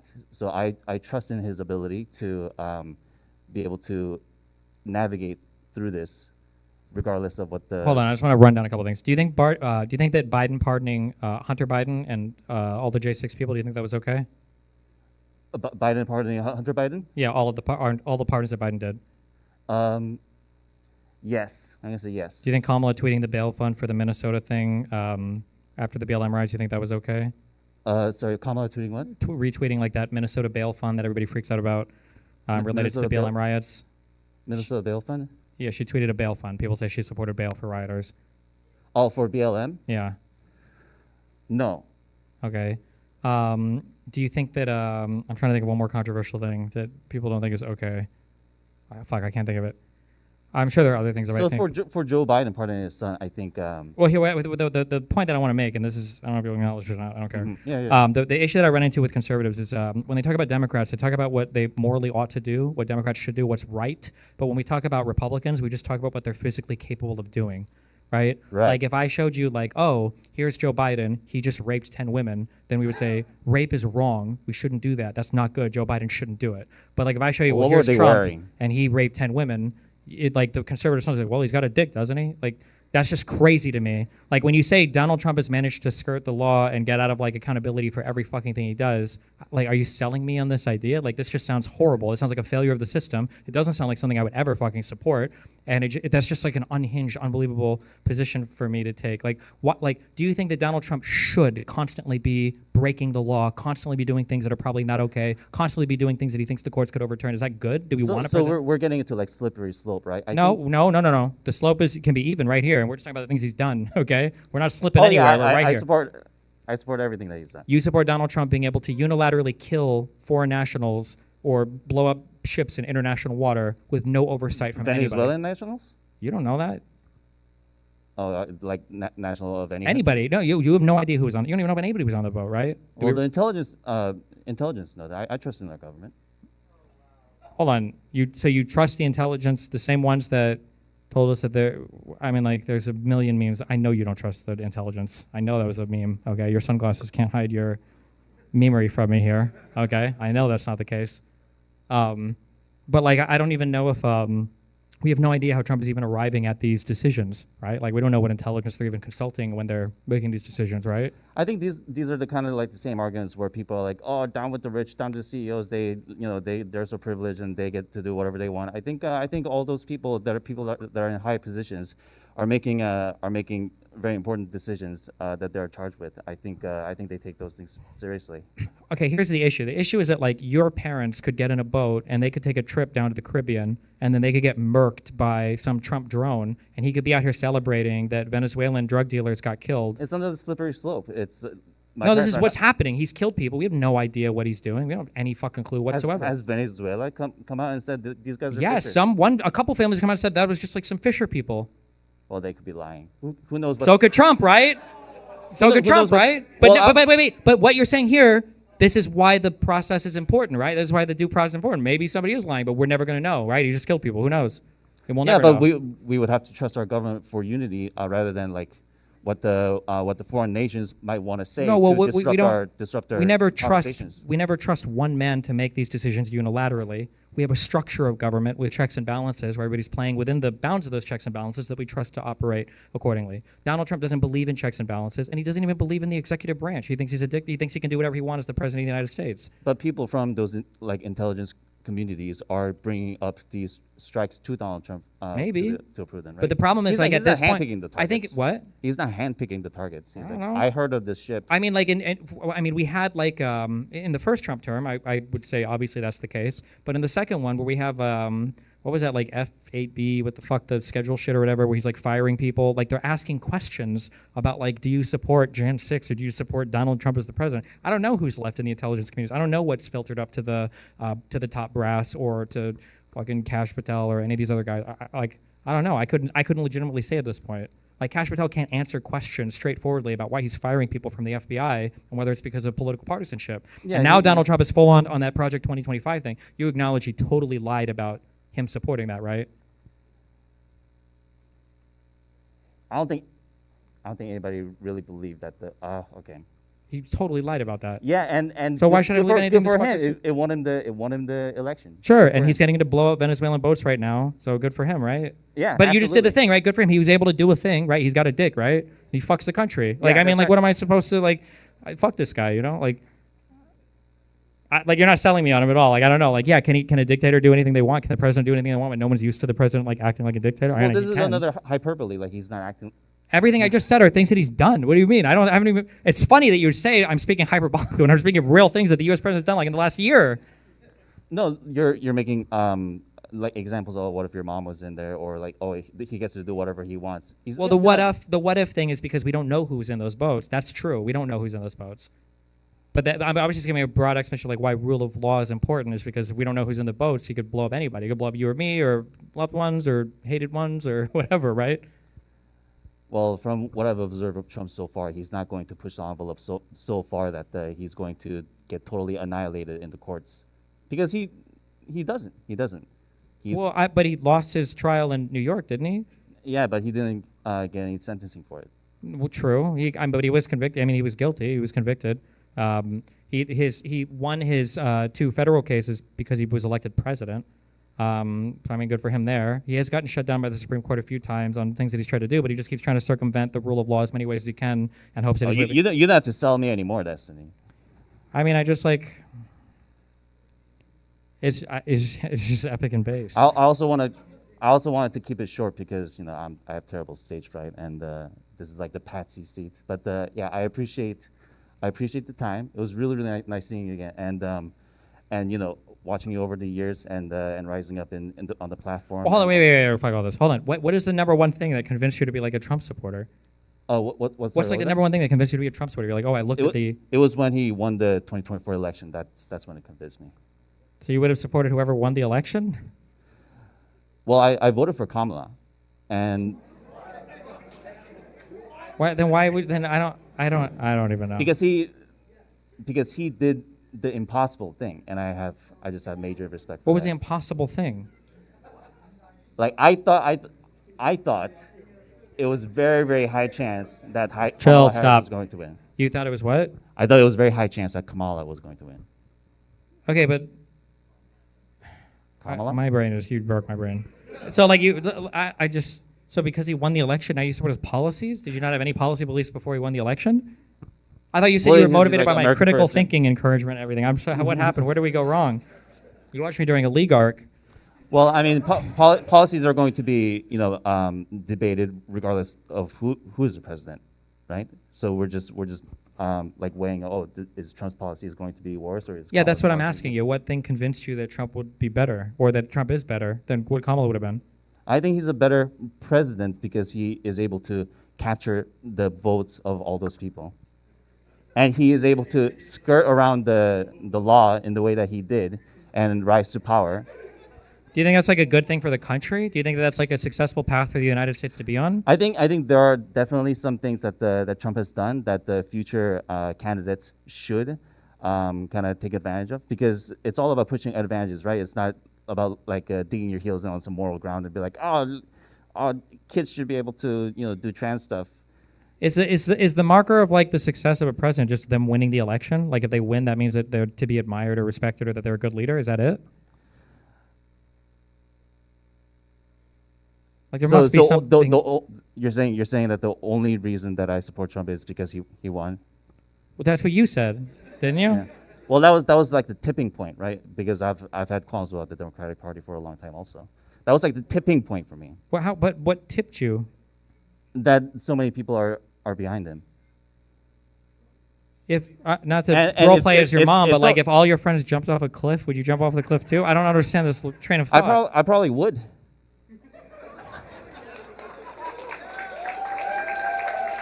If my friends are my family, and I want to support my family, and I trust my family, if I trust my family, and I support my family, then I would go the same direction. That's my honor and duty, and unity. Those are the values that I think Trump brings. Well, but I mean, there is no unity. He's the most divisive president in history, right? Only if you're a leftist. No, I mean, like by popular support, he's like the most divisive president in the history of the United States, right? The second most divisive was him in his first term, and just in terms of like raw Well, popularity. if the left were to open their hearts a little bit and maybe listen to what he's saying, So he's the most divisive president in history, right? yes. Okay. So I don't know where the unity thing came from. In terms of honor or integrity, I don't know what the fuck is honorable about this guy. Well, that was just an example of like, if all of your friends jumped off a cliff, then yeah, I would follow my honor and I would follow my friends, because that is what is expected for people of a group, people of a community to do. We should be united. Yeah, but like, shouldn't we be united as like Americans, not as like Democrats or Republicans necessarily? That depends on how terrible the Democrats are. Yeah, but you said to yourself you voted for Kamala, I did. but then you. I thought having a black female president would be based. That's the only reason. And she comes from a legal background and all that. She has all those qualifications. Yeah. Uh, And when I see her at hearings, so she's- wait, she's did very all of your well-spoken. political beliefs change after Trump was elected? I mean, we're all. I mean, isn't that what you guys are doing also? That you guys are trying to change conservative minds?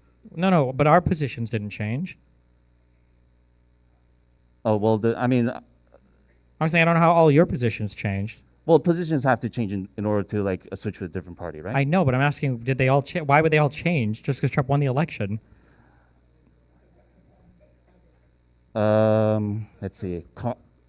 I mean, just because Trump won doesn't make Kamala like all her qualifications invalid.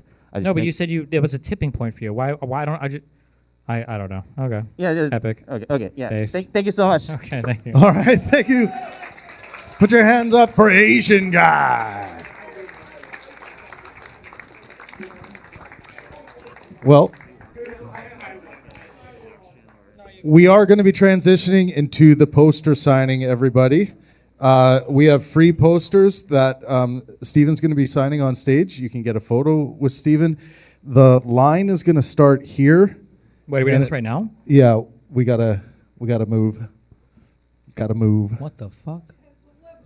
I thought we had till 11. I know we do, but it's gonna be a while. Okay, well, think we got I'm one more open to debater. negotiating. Let's do one more debater. Let's go. Okay, let's see. We're wait, are there any other we're debaters? 9:34. Okay. Wait. Are there any other like convinced of big this. pro-Trump debaters in here? Are there any pro-Trump debaters who haven't had a chance to debate tonight?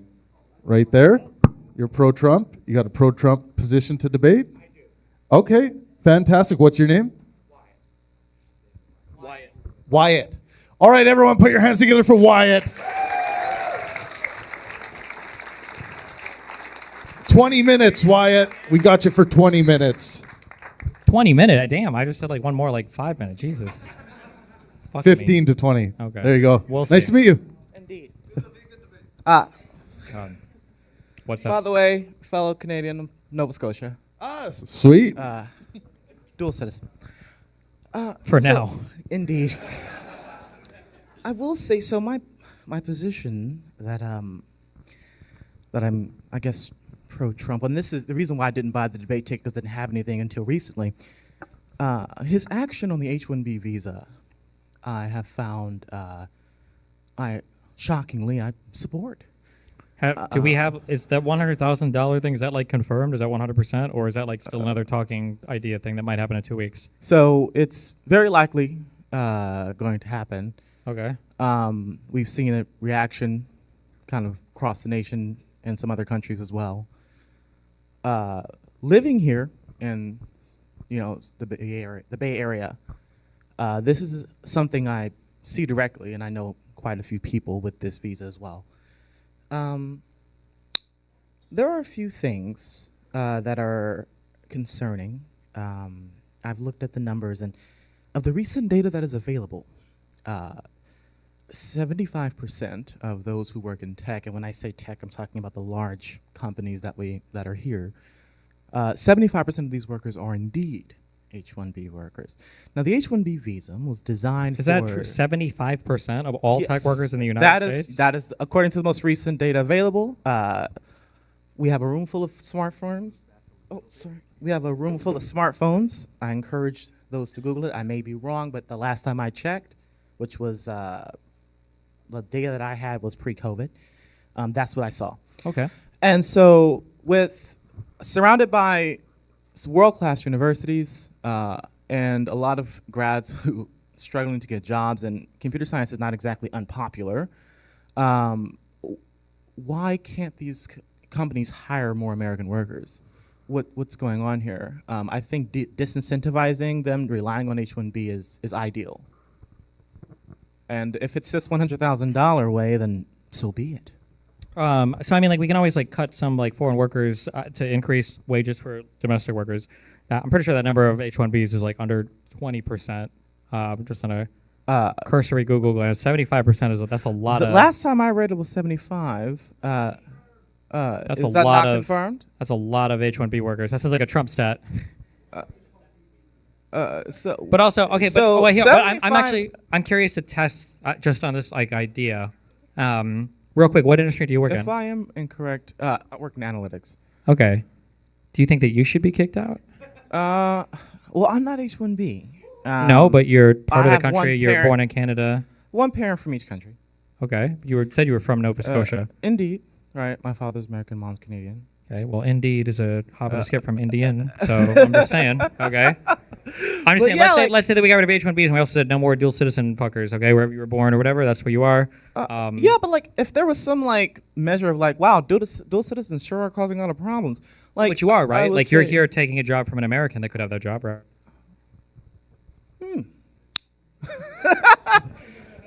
Oh, that's a good one, Destiny. Maybe, but like, I don't think that like, given the nature of the H-1B visa itself, right? It was designed for really hard to fill positions in which there are no American applicants available. That's not what it's being used for. Like and we have like, and there are places out there like hospitals and stuff that need very specific doctors who have very specific credentials. Pediatric oncologists who can work in cardiac surgery, whatever. Yeah, sure. But for what it's being used for now, it's just being misused. And I think Trump finding a way to disincentivize that was shockingly something I agree with him on. I didn't vote for him, but I agree Okay, with I don't that. believe any of this. Okay, here's an issue. Okay, nothing that has ever been said about conservatives makes sense. Okay, have you heard of the fucking fence post in the forest or whatever? Do you know what this thing is? Do not. Okay, Go ahead. you're wandering in the fucking forest. I guess you're on LSD or whatever. Okay, and your liberal friend sees a fence post and he's like, "Oh my god, I don't know what this is here for. Let's fucking take it out." But your conservative friend sees it and he's like, "Well, it's been here for a long time. It's probably here for a reason." And like this is like Chesterton's fence that liberals want to upend and destroy everything, and conservatives want to maintain and conserve or whatever, right? Okay, why is it that when a conservative finds like some process that they don't like the immediate go-to is to dynamite and destroy the entire fucking thing? It makes me believe that they don't actually care whether the process was like problematic or not. They just hate the whole thing in and of itself. Because anything in life doesn't work. What the first thing you would do is you would try to fix it, or you would do something to like alleviate the issues if you thought there was anything beneficial there. Now, if you thought the whole thing was trash, then you would just get rid of it. So like if we think this, so H-1B workers are supposed to be, you're supposed to make a good faith showing effort to the government before you apply for an H-1B visa that you've tried to fill the position. So if people think that that's not happened, then why not change, I guess, whatever we feel like they have to do to demonstrate to the U.S. government that they tried to fill this position and they haven't been able to? I agree with that, actually. The thing is, nobody's doing it, so yes, I don't think we should throw the system away. But isn't that kind of what Donald Trump's like $100,000 or So- whatever? Isn't that kind of what he's doing? Yes, but it's the only, this is the only time this attention, a president has paid attention to this. Biden hasn't, he'd never said anything regarding that. I don't believe this. never. I don't think you're just really a real human saying this to me on stage right now. Wait, so because you would can never. wait, ever- so when did Biden ever address H-1B? I don't fucking know. Probably not. No, he did not. Okay, And but, so, but no, so but that's not did what I don't Obama? believe. That's what no, I'm not. like That's so, what I'm not. That's yeah. what I'm not believing. Okay. What? What I'm not believing is this idea that like it's this weird argument that's wheeled out where, well, at least he's doing something. So the fuck what? Like just Yeah, because like it's- there's a problem and somebody does something doesn't mean that the thing they're trying is automatically respectable or good. Right, like I there are think it's an like you've heard the effort. saying like It's you're an- only making it worse, right? Like that could be a thing. Yes. no? Okay. Could he have gone through Congress and passed H-1B reform? Not gone through or Congress, something like that? but I like don't- had a brain processing the problem and actually figure out like, well, what the fuck is the actual solution? Do What you is the think he sat in a room and came up with this in 5 seconds? Like, Probably. I think that probably Stephen Miller said, "Fuck Indians. I don't like these, Pajeets or whatever the fuck, and we're gonna get rid of them by doing this H-1B thing." Look, and then I Trump don't- was like, "Oh, explain this to I me." don't- rah, rah, rah, rah. And in between all those fucking orange pasty tans or I whatever, don't- you he know- signed some fucking EO. You had no idea what he said or what it meant. Yeah, probably. I don't know if it was exactly targeted at Indians, so to say, but. Sorry, but, I have a lot of Canadian friends who hate Indians, so. No, I think Indians are lovely. But I think don't Indians also don't they make up the like lion's share of like H-1B tech workers? I think yes, they they make up. I'm sorry, do. They do. Yes. Yeah. 65. You said the majority. So they make up the majority. So over half. And I do know that like the Indian government did make a response to Trump's proposal on this, and they were like, this is going to hurt our economy. We get a lot of money for people who send money back, and I hate to see the ripple effects indeed. However, it's nothing else is being done, and so. It kind of pushes one to think if I'm on the left and this is something that bothers me, and nobody is doing anything about it, I'm gonna think to myself, okay, well, this is something. Like this is the first time I've ever seen the issue addressed, and living here, it's a very kind of present issue, and especially with the high, the issues that are in this area. Do you know who Uncle Adams is? I do not. Who's Uncle Adams? Don't worry about it. Very well. I can't engage with this argument because I still don't believe this is a real argument. What do you not believe is real about it? I don't think there's any other circumstance in life where you would accept any effort towards a problem, even if it made the problem worse, just because somebody's acknowledging there's a problem. Destiny, how is this making it worse? Because he's effectively just blowing up the H-1B system without running this through So, Congress well, in any way, size, affect shape, or form. current Meaning it holders. might just be So what? it won't affect current holders. Those who hold it now will not have to pay the $100,000 fee. Sure. It's a feature of applicants. Yeah. So I don't know if he's blowing up the program and it's going to cause Well, mass. I mean, I imagine no one's probably going to apply for it in the next 3 years or whatever. Do you think no one will apply? For 100K? Like there will be people who. Is it? have I'm the sorry, ability. I've actually not hired H-1B. Is it $5,000 for the app or is it more? Does anybody know? Then It used to be about what? $5,000. It was It's about about $4,700. okay. So So yeah. I don't know, for 100K, that's a big ROI. like you're going to need to. But the H-1B was designed for exceptional talent. If they're exceptional, then they must be worth it. I don't think H-1B is exceptional talent. I think it's just to fill positions. Or like highly needed talent. Could be, right? yeah. So like if they're the position really, you really can't fill in needed, the you can't US. find anybody else. Yeah. You're gonna. There is gonna be ROI there. There's gonna be like they're worth this investment.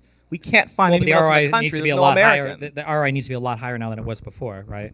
Yes, but it's still like doable. It's still something like these mega corporations can afford if they wanted to. But Sure, it'll just mean but it'll higher cost of disincentivize whatever it. things. It'll disincentivize it a little bit. I mean, it can. I think that right now, I mean, like right now we're having tech hiring problems, okay? But like, but these fuckers had fucking amazing jobs for a long time, okay? Fuck these guys, okay? These guys got hired in COVID. Comp sci graduates had like a fucking 0.9% unemployment rate, okay? When these guys tell you about their struggles, all right, there's like Hassan talking about how like his, his Tibetan monk dog, like, his dog food costs $7,000 a month, or that his pants cost, like too many mortgages or whatever, right? Like tech workers will come out and say some wild shit like, I just graduated from college and I can't find a single company willing to hire me at $125K a year. It's ridiculous, okay? I hate tech workers. Fuck There all you of go. you. Okay. Yeah, boo me, motherfuckers. Fuck you.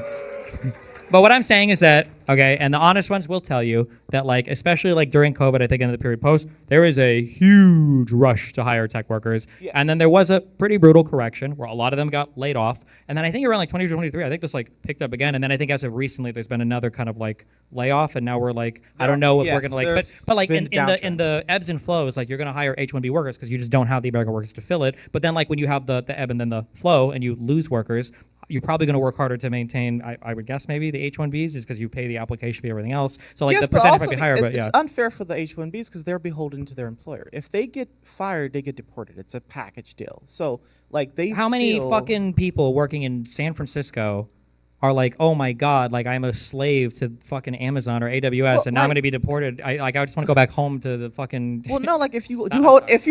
an I'm H-1, sorry. I'm just saying, like these if people you take hold these jobs for a H-1B visa, reason. But if you hold H-1B visa, like the company has extreme leverage over you. Yeah, Like, every fucking they employer can- does. Welcome to Not fucking if you're an capitalism. American. If you're an American citizen, you can say, "I'll walk," and you can walk. That's you have the right to. This is California, at will employment. Can't you leave for H-1B? Well, we have Medi-Cal in California, so indeed, It's complicated. So, They can enslave you if you're an H-1. You have to be. Your employer sponsors your visa, so you have Sure. to. You might be have to tied pay- to an yeah, sure, it's employer, gonna be a bigger or else commitment, your sure. visa is rendered invalid. And with this president, you will get deported. I'm just saying that like they're making these decisions for a reason, right? Like I don't think like people are acting like the H-1B system is like the fucking guys in Dubai whose passports are being taken from them, putting like 10 people in a shack. Like I think H-1B people. Like it's weird. This argument is not real. This is not real either. This is not a real argument. Like no Wait, what's conservative not believes. real about No, this it's like argument? when conservatives like we're kicking all the illegal immigrants out because we're saving these poor children from No, being it has fucking nothing sex to do about- trafficked. I'm not concerned okay? about No, illegal but I'm saying like you're saying like immigrants. these H-1Bs, these poor H-1Bs are being enslaved, and that's what we're doing a favor Well, for no, them. that's one of many issues with this program. It's not an issue with the program. Okay, so Overwhelmingly, people you with can- H-1Bs, I I'm don't think sh- they're like, oh my God, I'm in I America never- and I'm being well, enslaved by my fucking well, tech okay, company well, mastermind. Steven, I never said overwhelmingly. I'm just saying I don't think it's a simply problem. I think it's a saying part that of it it, is yeah. indeed a problem. I don't think it is. And you simply don't think it is? No. Why not? Because I think that they're probably in all of the Indian society or whatever for people that Why are must they be Indian? because I think overwhelmingly for the tech industry, I think that's like the largest representation of them. Okay, we'll Or go but with anybody that. that's We'll go with applying that. for an H-1B, Indeed, right? okay. For anybody that's applying India, for East H-1B, Asia, okay. they're probably, my guess is, probably some of the more highly educated people in those countries because they've got Yes. the technical know-how to apply for an American job and they've got the willingness to move to America, right? Okay. So they're probably some of the most privileged class, meaning in their countries, they probably have a much higher choice of jobs they could work, but they're not going to pay as well. And they're making the choice to apply for the H-1B and come to the United States or whatever and work here. So I doubt in general that these people are like enslaved by their masters to do work. And Okay. Like, it might be- it's like a minor I don't annoyance. know. Enslaved is a bit. I'm sorry, I'm using hyperbolic language. I think But most of them they are probably- literally contractually beholden to the employer.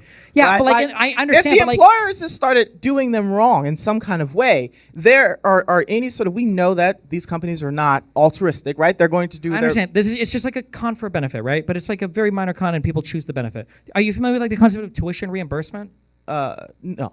Okay, so the way that I've heard it works generally is when I go to the casino, they offer this. You let's say you're at a job, and they'll say, hey, if you want, you can go and get a bachelor's or a master's degree. We'll pay you more, and we'll even cover the cost of your tuition. Okay. But you got to work for us for 3 to 5 years or whatever. Otherwise, when you leave, you got to pay us back the cost of your tuition, right?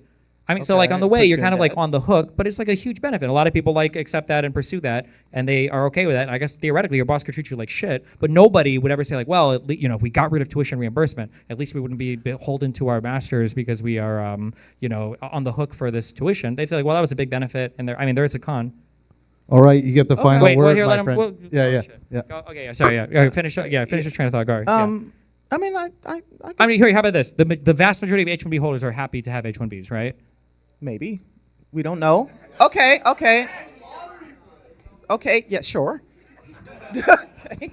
Why do they apply for them? Well, they This isn't apply a real- for them for money. I mean, right? A lot of us take jobs we don't really like so we can make ends meet. But I'm saying, like, they apply for them because they want the job. Yes, they want the job. Okay. That's their goal. Okay. Indeed. And now we're making the program virtually unusable, or it's going to be exceptionally. We're making the Gated. we're making the program less accessible. I'll Okay. agree, yes. All right. And ostensibly, we're doing that, I guess, for the domestic American worker, I guess. That's what I'm choosing to believe. Yes. Okay.